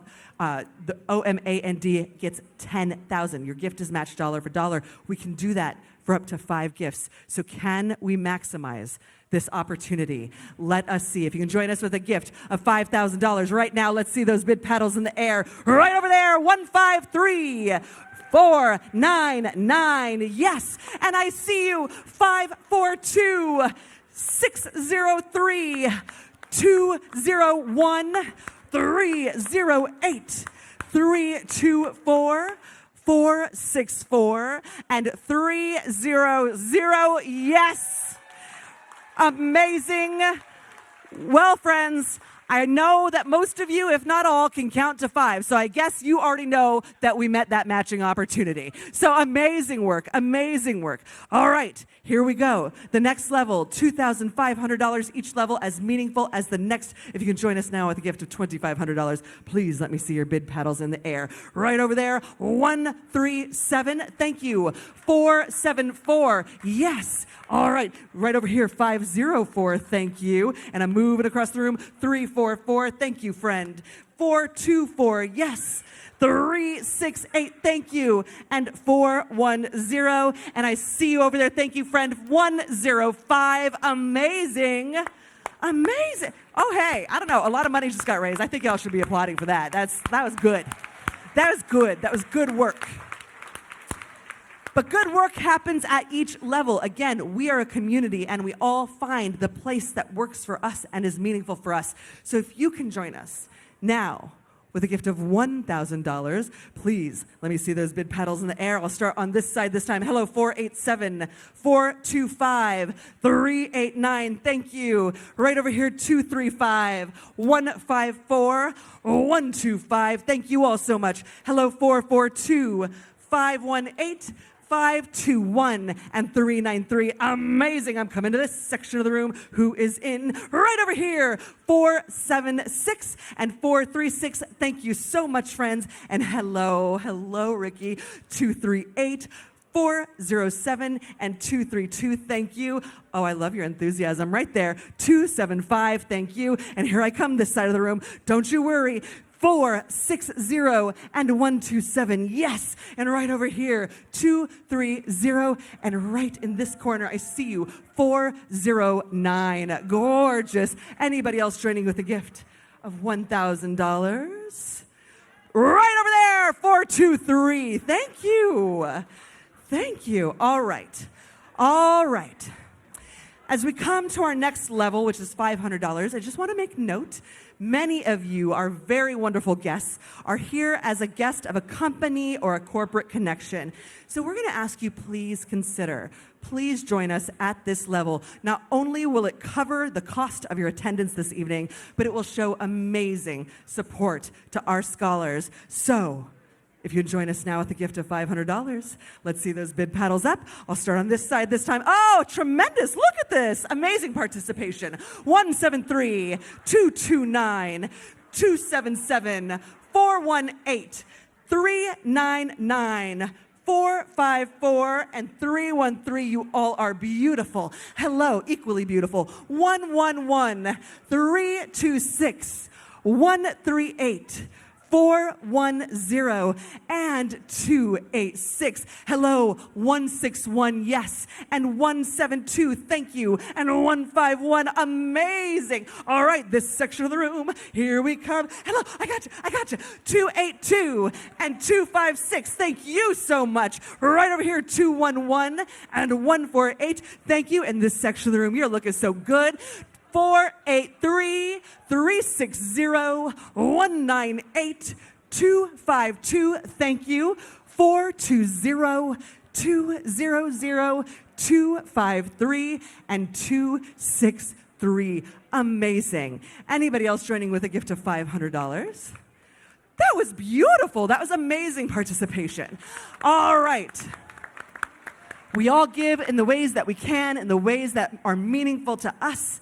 If you can join us now with a gift of $250, I see ya. I'll start on this side this time. $250. Thank you. 537, 183, 130, 416, and 109. Thank you all so much. Right here, 392, 416, 260. Thank you all so much. And here we go. This section of the room looking very philanthropic right now. Right over here, 194, 186, 196, and 550. I like it. And over here, 130, 338, 400, 131, 118. Oh my God, hi. I just noticed you there. Wow. 514, 164, 461 and 348. Amazing. That was amazing work. All right. You know how this goes. That was the $250 level. That means next we have the $100 level. So if you can join us now with a gift of $100, please. Let me see those gorgeous bid paddles in the air. All right, and if you're not holding up a bid paddle, you're probably applauding because this is a lot of amazing gifts. Right over here, 497, 545, 405. Thank you. 441, 456, and 507. Yes, right over here, 466. 332 and 298. Thank you. Hello, 195, 400, 165, and hello, I haven't seen you in a while, 149. It's very good to see you. Anybody else in this section of the room joining with a gift? Right over here, 529. Thank you. And keep the energy up, friends. Keep the energy up. We got a little bit more to go. 274, 446, 315 330 291 and 509. And here I come, 539 319 465 254 339 and 335. Thank you all so much. We're almost there, friends. We're almost there. 124 408 354. Thank you. 391 104 190 480 351 439, and we are almost to the end. 322 133 285 and 135. Tremendous. Anybody else joining with a gift? Right here, 297. Beautiful, beautiful. And 128. Thank you. Anybody else joining with a gift of $100? Give yourselves a round of applause. This is amazing community support. I love to see the way you're all coming together. So I told you we have a special level. I was going to make you wait for it. The wait is over. Here we go. This is what it is. OMA&D is celebrating its 55th anniversary. Can we get a round of applause for that? So, to honor 55 years of this truly important work, we're asking you to join us with a gift of $55. If you've already joined, please come back in. If you have not yet joined us, now is the time, friends. So, I just want to see how joyful this is going to look. Can we see amazing participation at this amazing community level? Let's see. If you're joining us with a gift of $55, put those bid cards up in the air. Amazing. And now keep them there. Instead of me reading them, which I know you do not have patience for, we're going to come around and grab them and take them from you. So get those bid cards up. And who is picking these up? Who's picking these up? Who's going to get them? All right, here they come. And if you're not raising a bid paddle, please give these friends a round of applause as we come and collect these bid paddles. Thank you so much. Laura Rose, Ashley, will you help? Will you help pick up bid paddles? Amazing, amazing.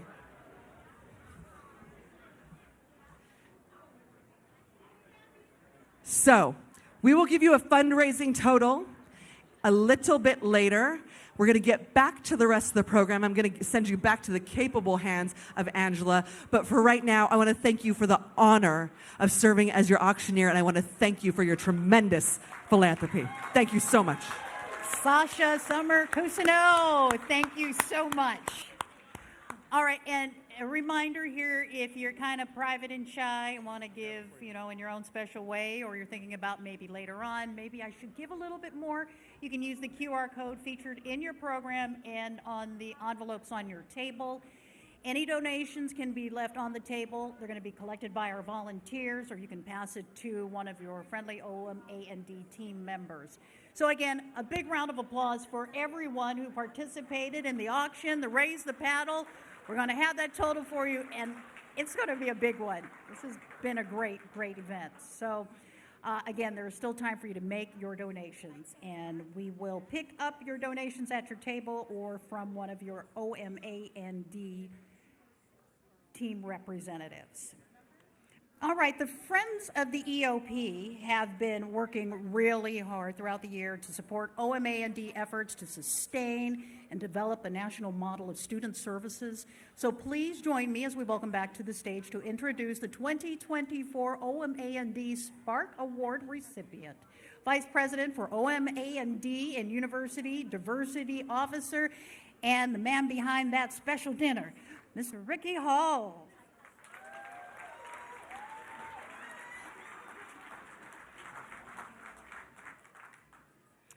Thank you all. Last year, I announced the addition of a new OMA&D Community Award, the Spark Award. In a moment, we will watch a video where we will learn more about this new award and more about our inaugural recipient. But first, I want to thank those who helped this recognition come to be. The idea of this award came about during a meeting Regent Tamaki, his daughter Brianna Tamaki, Larry Gossett, Emil Petrie, and I were having. As I reflected on how impressed I was with Brianna It led me to think about all the amazing students and recent graduates I know who have done so much to change our campus for the better and are making a difference in their communities and across the country. Brianna and I later spoke about this new award, and she agreed to help me draft the proposal that was presented to the FEOP board. Brianna, please stand. This is Brianna. Thank you. Thank you for your inspiration and for your support. It is because of you that we have this new award, so thank you, Brianna. I also want to thank the members of our community who submitted thoughtful nominations. We received some incredible nominations, and each highlighted more and more of the many different ways in which recent OMA&D alumni are already making an impact. This summer, we will be opening the nominations up again for the 2025 Spark Award. I hope each of you will consider pulling forth an early career changemaker from your circle who inspires you and others through your contributions. Now, I have the privilege to announce the inaugural Spark Award recipient, Mariama Suwani. Please join me on the stage as we watch a short video featuring Mariama.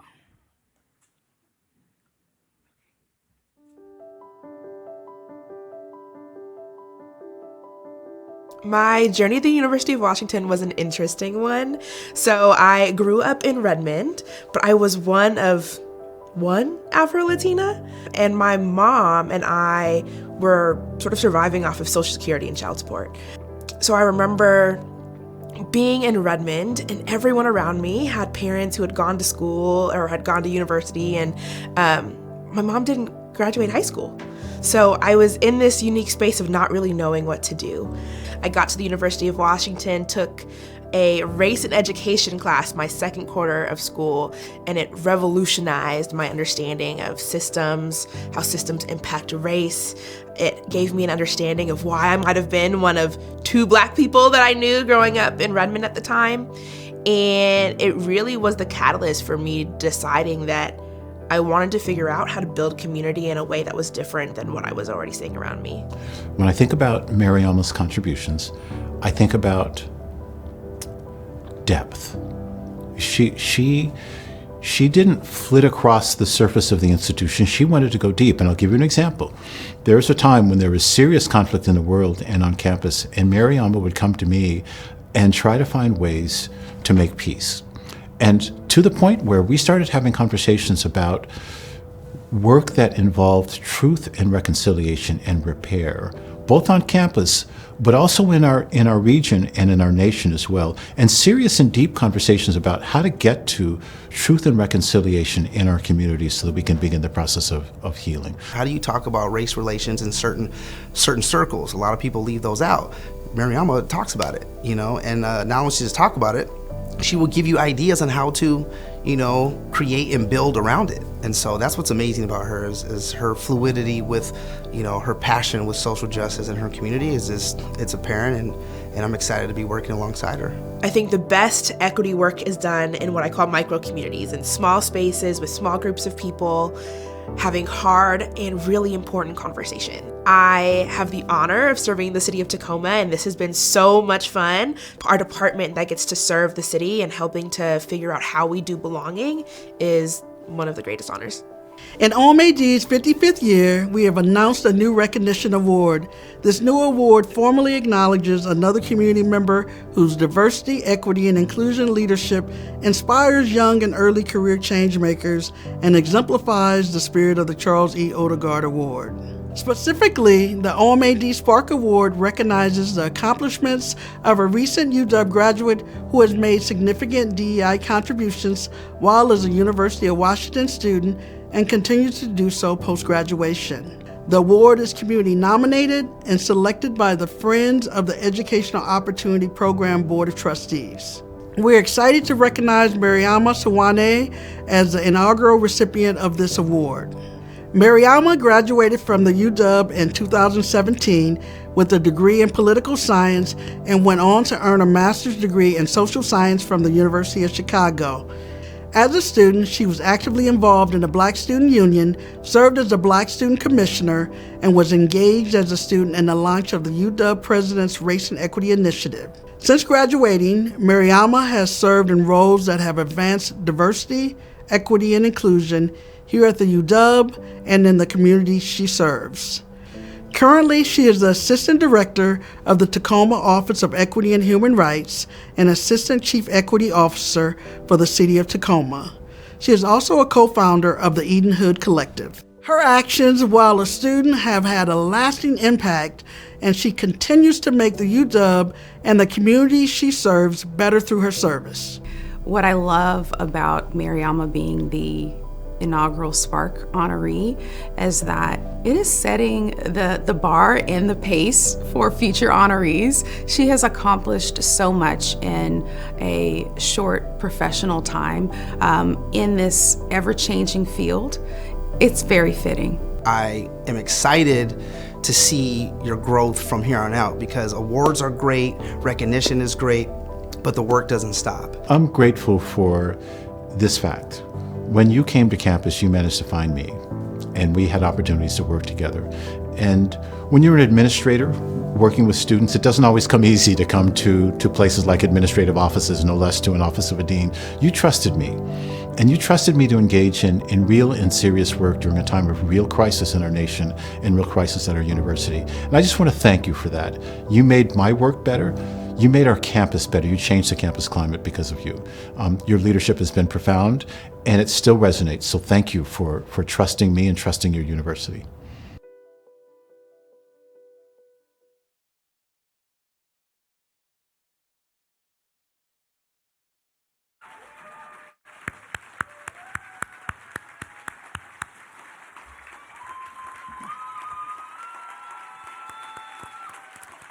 On behalf of OMA&D and the Friends of the Educational Opportunity Board of Trustees, I am pleased to present the inaugural Spark Award to Mariama Suwani.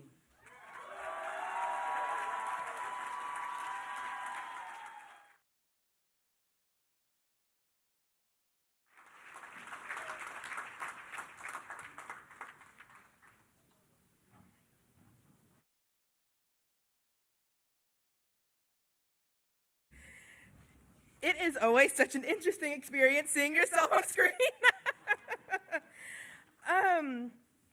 Oh my gosh, wow, it's my first time watching that video. Good evening. I go to black church, okay? So when I say good evening, you say? Good evening. That's better. I just want to say a huge shout out to June for making that whole experience in that video an incredible experience. And thank you to the University of Washington for this incredible honor. I have got to start with my MVP speech and say, first and foremost, I give glory to God for opening the doors for me that often felt like they were bolted shut, and to my family and friends who are here. This is yours. This is ours. In preparing for today, I kept coming back to this sort of concept of dreaming. By nature, I'm an academic, so I decided to see what the humanities and social sciences said about the concept of dreaming. And what I found was this, that a variety of philosophers have questioned why we only dream while we are asleep. And what they came to was a consensus that while awake, the average human is too aware of their shortcomings, too aware of their failures, and too aware of their social location to be able to see beyond their reality and transform the impossible to its possible. See, when we are asleep, our brains shut off enough that at least for a few hours every night, we forget the shortcomings, we forget the failures, we forget the social location, and we're able to make the impossible real. As my girl Deshauna Barber says, when you learn to dream with your eyes open, people begin projecting their doubts onto you. You scare them because you remind them of the dreams they chose not to chase. You remind them of the doors that they chose not to open, and you remind them of the steps forward that they chose not to take. So, what is my dream?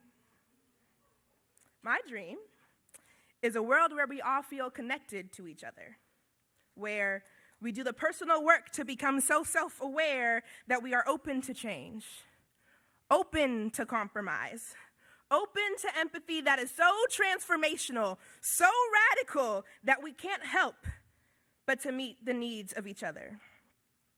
But the world will tell you that a dream like this, a dream where racism doesn't exist, where wars are no longer fought, where hate no longer exists, is impossible. But how many things were impossible until they weren't?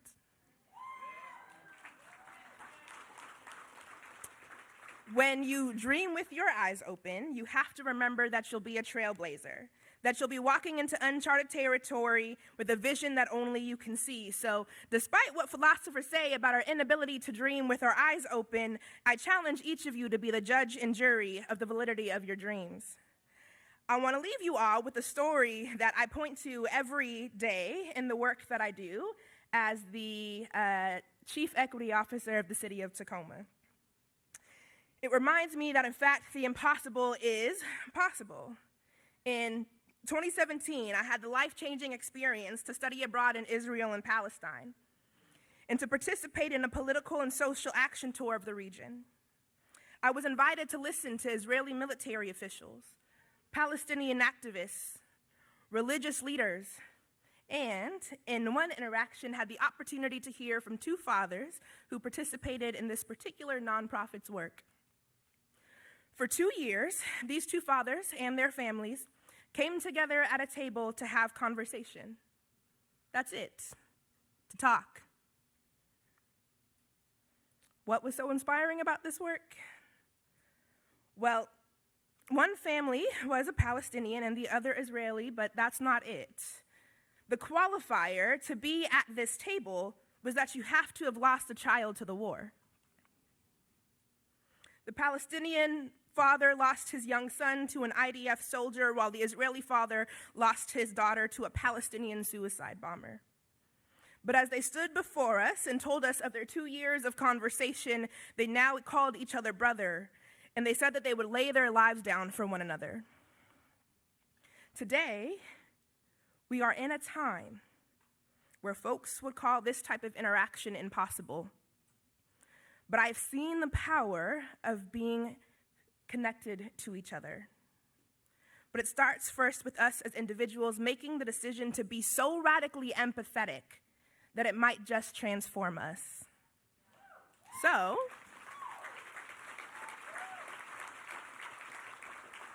I ask you all, what is your dream? And don't just have it while you're asleep. Live it. Dream with your eyes open, y'all. Thank you.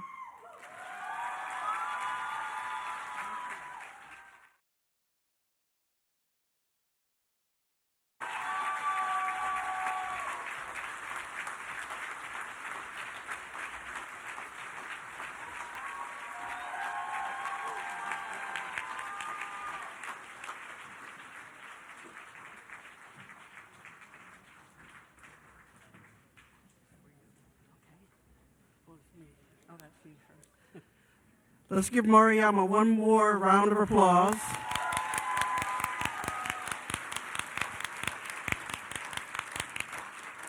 I now have President of the FEOP Board of Trustees, Barbara Lord McLean, with me on stage. And now for our Legacy Award. This one going to a community member who has demonstrated a lifetime commitment to advancing diversity, equity, inclusion, and belonging in their own community at the UW and more. Thank you, Ricky, and good evening, everyone. First, I want to say how eternally grateful we are that Angela King has again agreed to lend her time and talent to support current and future EOP scholars. This is Angela's 10th celebration gala as MC.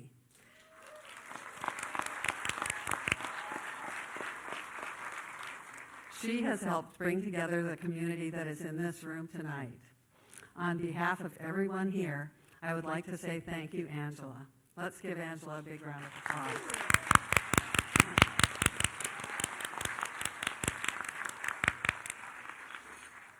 And now for tonight's Legacy Award.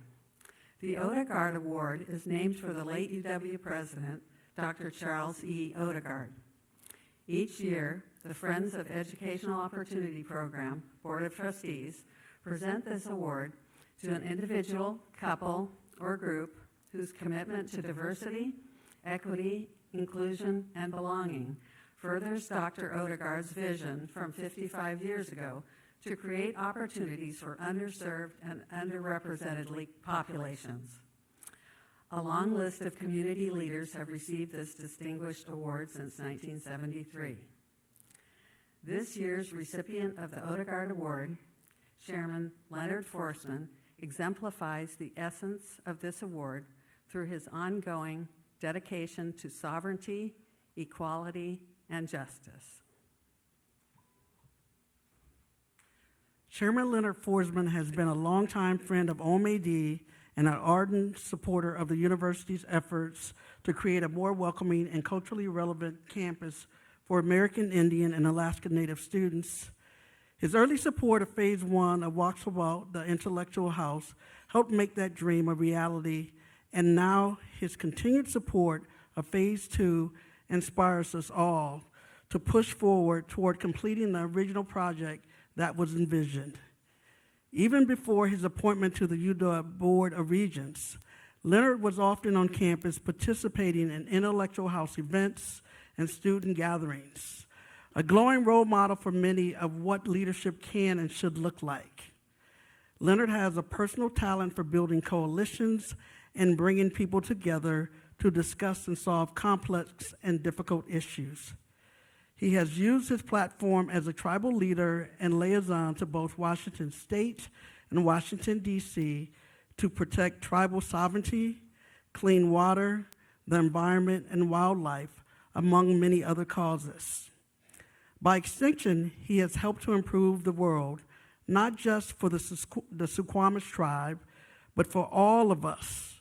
Leonard has been a voice for those who have been marginalized, speaking up for those who experience discrimination or oppression, and we see the outcomes of his work in place today.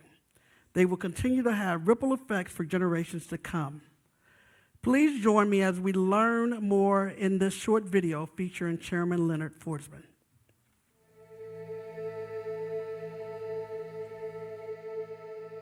Well, my mom and dad were kind of divergent in a way because my mom was from the city of Baltimore and grew up in the city, and my dad was a Suquamish Indian and grew up on the beach, you know, out here in a very rural area. My mom instilled in us to be out there, not to be shut off from anyone. Go out in your community, you be part of it.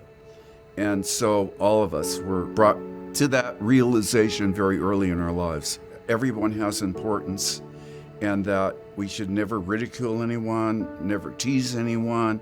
I think that has a lot to do with Leonard the way he is today. My older brothers and then my oldest sister, who were very active in the civil rights movement and also in the Indian sovereignty movement, and were active in leading the tribe as well. Both two of my brothers were on council. My dad was chairman for a while as well. And my sister was very engaged in Indian education, worked with a lot of the tribes and advocated for them, for the tribal students in the local school, the public schools, where there was a lot of racism. That was what I all just kind of watched and learned from. The Odegaard Award is the highest recognition for diversity, equity, inclusion, and belonging on our campus. Nominations and selections for this award are a very high bar to meet. Some past awardees include community organizers, artists, legislators, judges, and individuals whose work spans generations. The common thread has been their commitment to making their environments more welcoming, accessible, and equitable for all. When I came back to the University of Washington, I got a part-time job here at the tribe, and I was helping to catalog historic photographs. So at that time, we were trying to build a museum. We had established our archives, but we wanted a museum. We were partnering with the Burke Museum on developing a tribal museum, and they were working with us. They were working with Makah. They were working with Yakima on helping us get museums established. So that's when I migrated to anthropology, That was a place where I started to work with some of the Burke All-Stars. All those people were like in this energetic place of us restoring our culture through museum preservation. And so in 1983, we ended up opening our museum. That was the opportunity I had to work in both here, establishing our place, and then also learning and helping the Burke as well with the intertribal outreach. And I've continued to do that ever since. And one of the things that kind of circles back to us establishing our government, promoting our sovereignty and exercising our sovereignty was public education. And he is the first Indigenous regent that we've had in the 150-year history of the University of Washington. With Leonard, it's everything. He's a colleague that co-learns. He's a colleague that's a humanist. He's a colleague that, because he's a pioneer, recognizes his interesting role of being the first and what he represents to so many people, including myself. We had a fishing issue that really was not a super tribal treaty issue, but it was between us and Suquamish. And so we sat down, chair to chair, as well as team, and talked about how we were going to resolve it. He does his homework, and he's looking for solutions. And that's what I really appreciated. Because we had differences of where we thought it could go, should go, he was always looking for the solution that everybody could get their arms around. That's what makes Leonard Forsman. But one of the proudest times is when they got Old Man House Park back. That was one of his proudest moments. I know he had some to do with it, definitely not all. I think Benny Armstrong was very involved, and several other people, not tribal members, but some of the Suquamish community just formed this group called Suquamish Olala Group, and they worked with the parks, worked with the tribes, worked with everybody, and they got that piece of land back that meant so much to the tribe. Coming home and seeing his family and spending time with us is like my huge thing that I love. But I love that he's done so much for many tribes around Washington and Oregon, and he's just really truly cares about the people and the environment. Leonard has influenced the waterfront in that we think of it as being the settlers, the gold rush, but Leonard has helped that board reframe it. So let's name places that are very important to the indigenous people in which we're sharing the land. He has the ability of asking us to dig deep, to really work hard for the common goal, and especially in Indian country, for the tribes, for whether it be treaty, whether it be for our sovereignty, whether it be for help and educate different government departments on their relationship with Native Americans.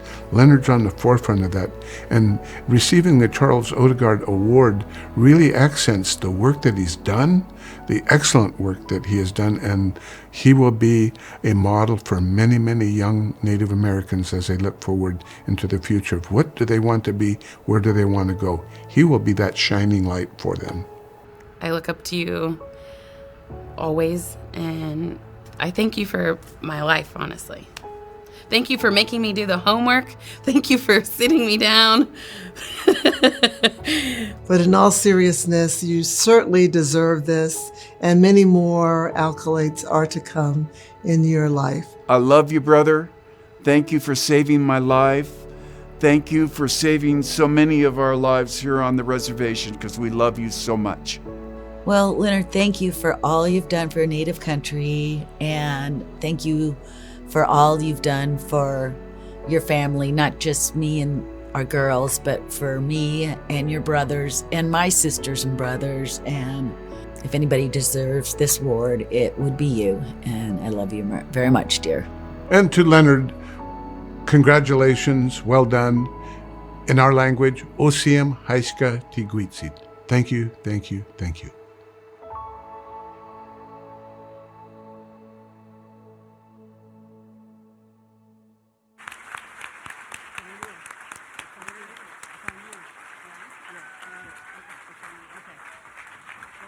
Okay. We are pleased to present the 2024 Charles E. Odegaard Award to Suquamish Tribe Chairman and UW Regent Leonard Forsman.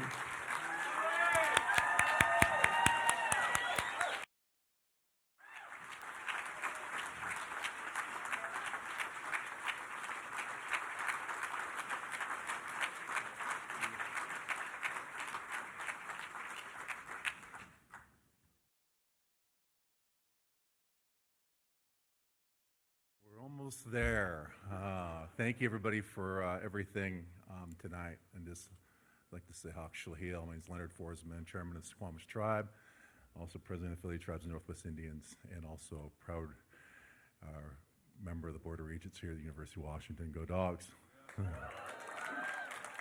And I was over there watching it with some friends over there. I'm glad I wasn't at the table. Not that I don't love my family, but I would not have been able to do it without crying more than I was over there. So I'd just like to thank the comms department, Eric and June, and everybody for doing such an awesome job with that video. Thank you. It's wonderful.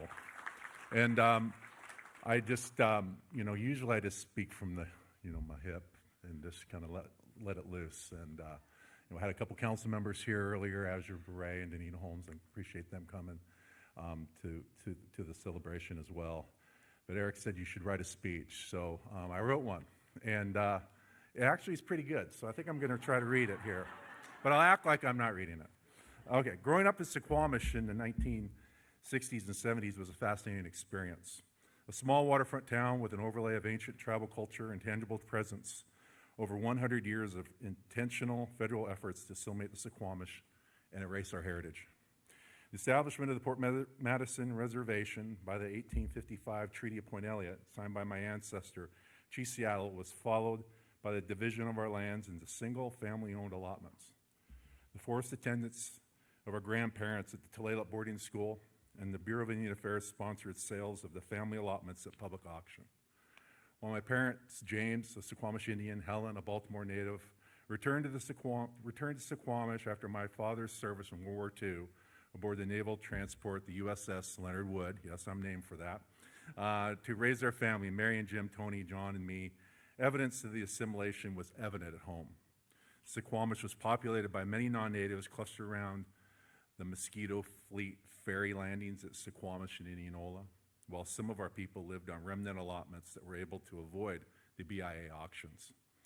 We ran through the woods, played all the sports in the backyard, and were especially inspired by Sonny Sixkiller of the Cherokee Nation playing quarterback for our beloved Huskies. Yes. Jobs were hard to come by for our people, and our fishing rights were still being illegally restricted by the state of Washington. The BIA had essentially abandoned us after their destructive practices. In the 1960s, the Vietnam War, the Civil Rights struggle, and the war on poverty started to bring attention to the discrimination faced by minorities in our country. Tribal youth, almost entirely first generation, were attending college and learning more about these discriminatory government policies. My late sister Marion and my brother Jim were the first college students in our family and served as important mentors to me. Federal agencies started investing in our tribal government. Thus, the era of self-determination began. The days of our elders passing the hat to fund travel to obtain government services were replaced by our first tribal government employees. When I began my studies at the University of Washington as an EOP transfer student, I gravitated towards the American Indian Studies classes, where Marilyn Bentz, Vi Hilbert, Ed Watt, Barbara Lane, and Marvin Oliver served as faculty mentors to the American Indian students scattered across campus. And I would like to mention one of those students, Kurt Grinnell, late leader of the Jamestown S'Klallam tribe, is one of those students that I attended at the University of Washington with. I also began taking anthropology classes, buoyed by my recent employment at Suquamish Tribal Archives, where I began to learn more about my family and tribal heritage through photos and documents. This led to a work-study relationship with the Burke Museum. Is the Burke still here? All right. As we began to fulfill the mission of Tribal Chairman Lawrence Webster of building our own museum. Here, Dr. Nason, Bill Holm, Robin Wright were helping tribes establish their respective cultural facilities, including the Makah and Yakima, and I would soon become director of our museum and also a member of our tribal council, serving with my first supervisor and colleague, Charlie Saigo. We would be active in promoting cultural resource protection through the late 1980s, leading to the first canoe journey during the 1989 Washington Centennial. Thus began a period of great cultural resurgence fed by our museum exhibits and programs. The canoe journey grew into a vast intertribal expression of our ancestral traditions as our youth and elders returned to the waters of the Salish Sea. Cedar canoes, traditional regalia, language, songs, and dances all began to return.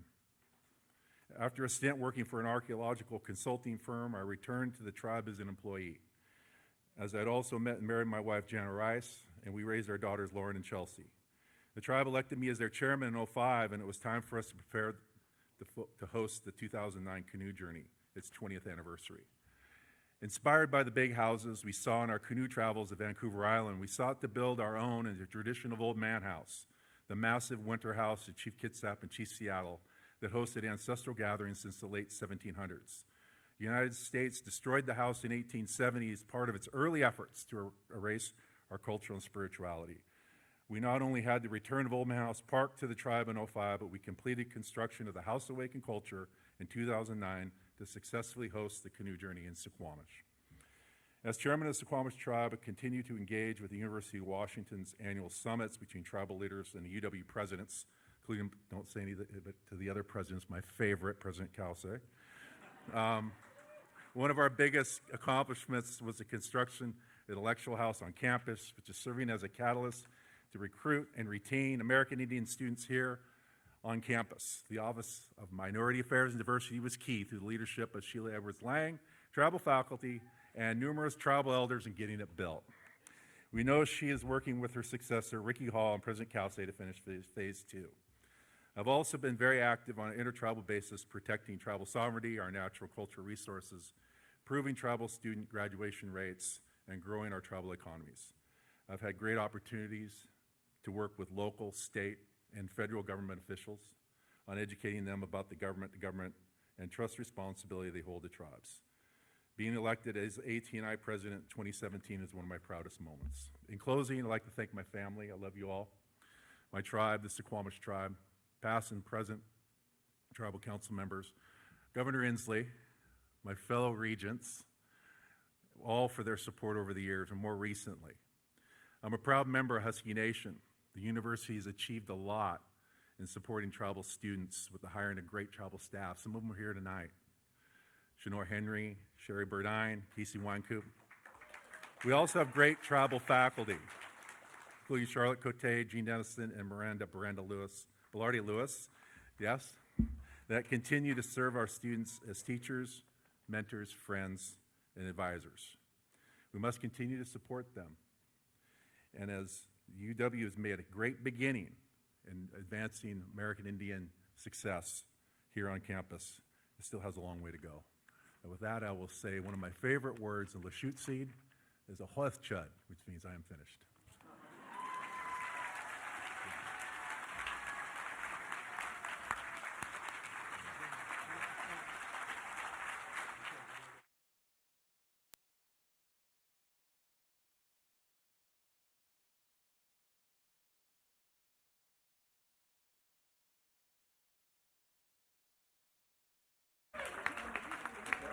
And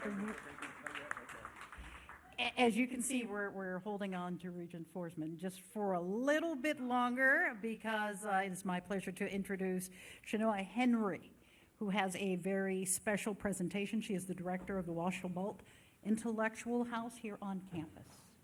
Thank you. As she said, my name is Shanoa Henry. I'm the director of Washtenaw Intellectual House. I'm a Tulalip tribal member, and I'm joined by Casey Weinkoop and Michael Yates to blanket Leonard today. It is a cultural tradition to blanket those we are honoring and celebrating, and we want to, from Washtenaw, thank you for all the work that you've done to advocate for Native students, the Native community, and of course your ongoing support for the Phase 2 project. Tigwiti, thank you.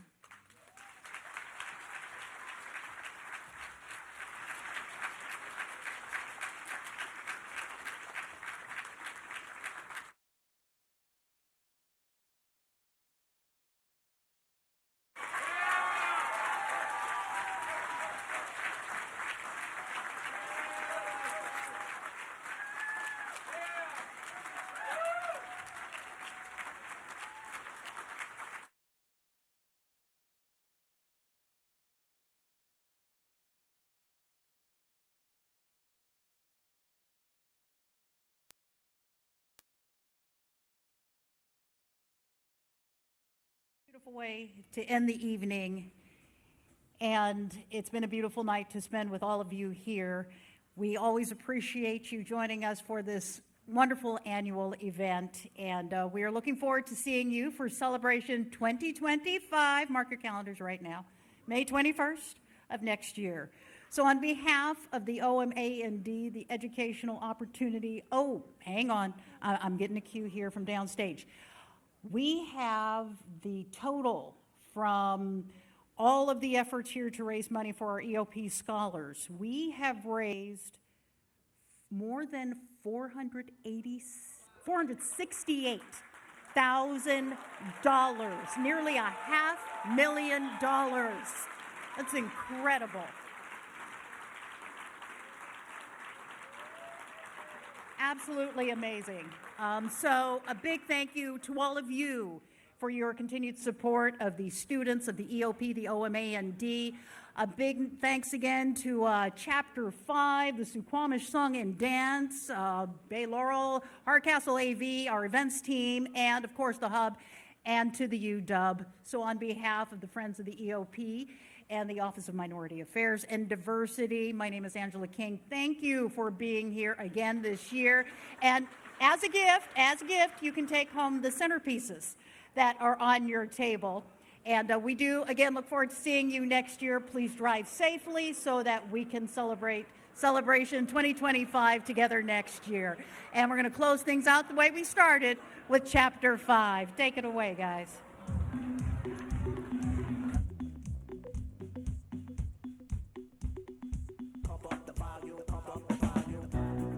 All right, we want to thank everybody for hanging out tonight.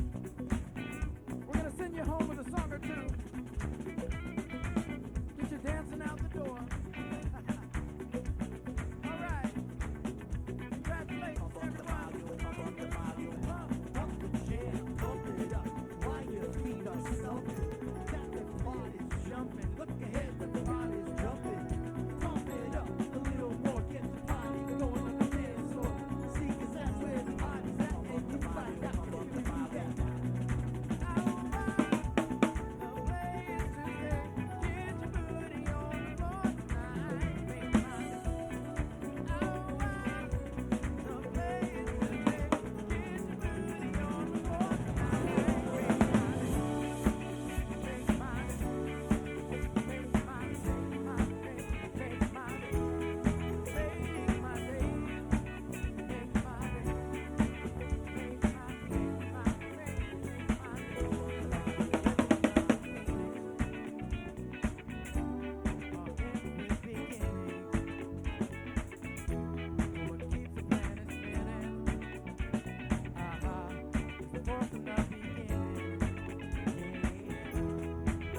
All right.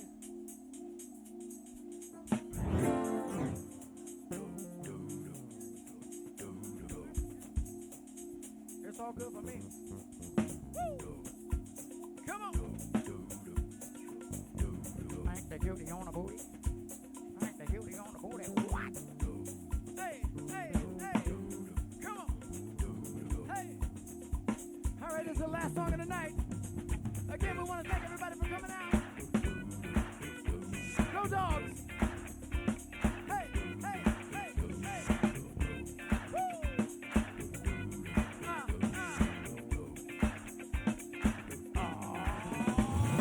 This one that ice cold, Michelle fight for that white gold. This one for them good girls, straight masterpieces.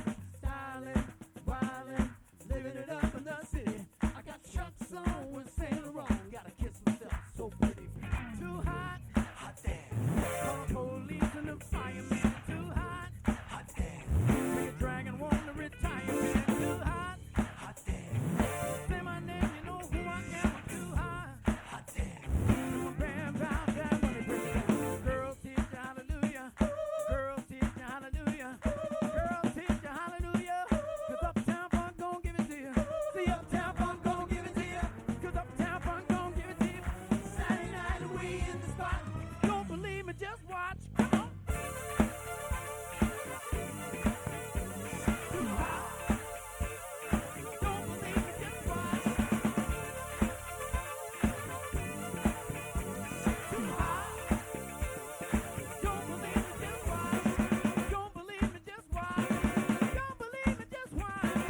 Don't believe me, just watch. Hey, hey, hey, oh, stop. Wait a minute. Fill my cup, put some liquor in it.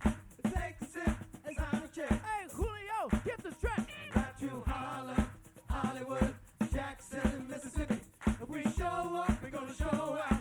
Smoother than the brown job giving. Too hot, hot damn. Police and the fireman. Too hot, hot damn. Make a dragon want to retire. Man. Too hot, hot damn. Say my name, you know who I am. I'm too hot, hot damn. And my band bows that money break it down. Girls teach you hallelujah. Girls teach you hallelujah. Girls teach you hallelujah.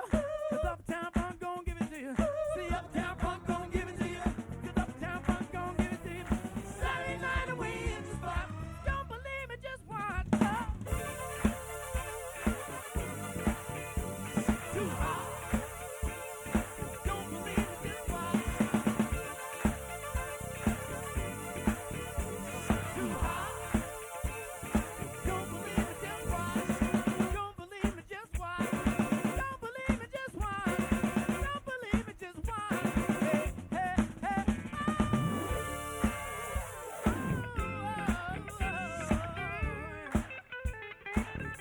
Before we leave, let's say Uptown, funk you up. Uptown, funk you up. Come on, say Uptown, funk you up. Uptown, funk you up. Let's go. Uptown, funk you up. Uptown, funk you up. One more time, say Uptown, funk you up. Uptown, funk you up. Yeah, I'm like dance, jump on it. If you succeed and own it, you freak me and own it. Don't brag about it, just show me. Say dance, jump on it. If you succeed and own it. Saturday night we in the spot. Don't believe me, just watch. Come on. Too hot. Don't believe me, just watch. Too hot. Don't believe me, just watch. Don't believe me, just watch. Don't believe me, just watch. Don't believe me, just watch. Hey, hey, hey. Uptown, funky up. Uptown, funky up. Yeah. Uptown, funky up. Say what? Say uptown, funky up. Uptown, funky up. Go. Say uptown, funky up. Uptown, funky up. Yeah.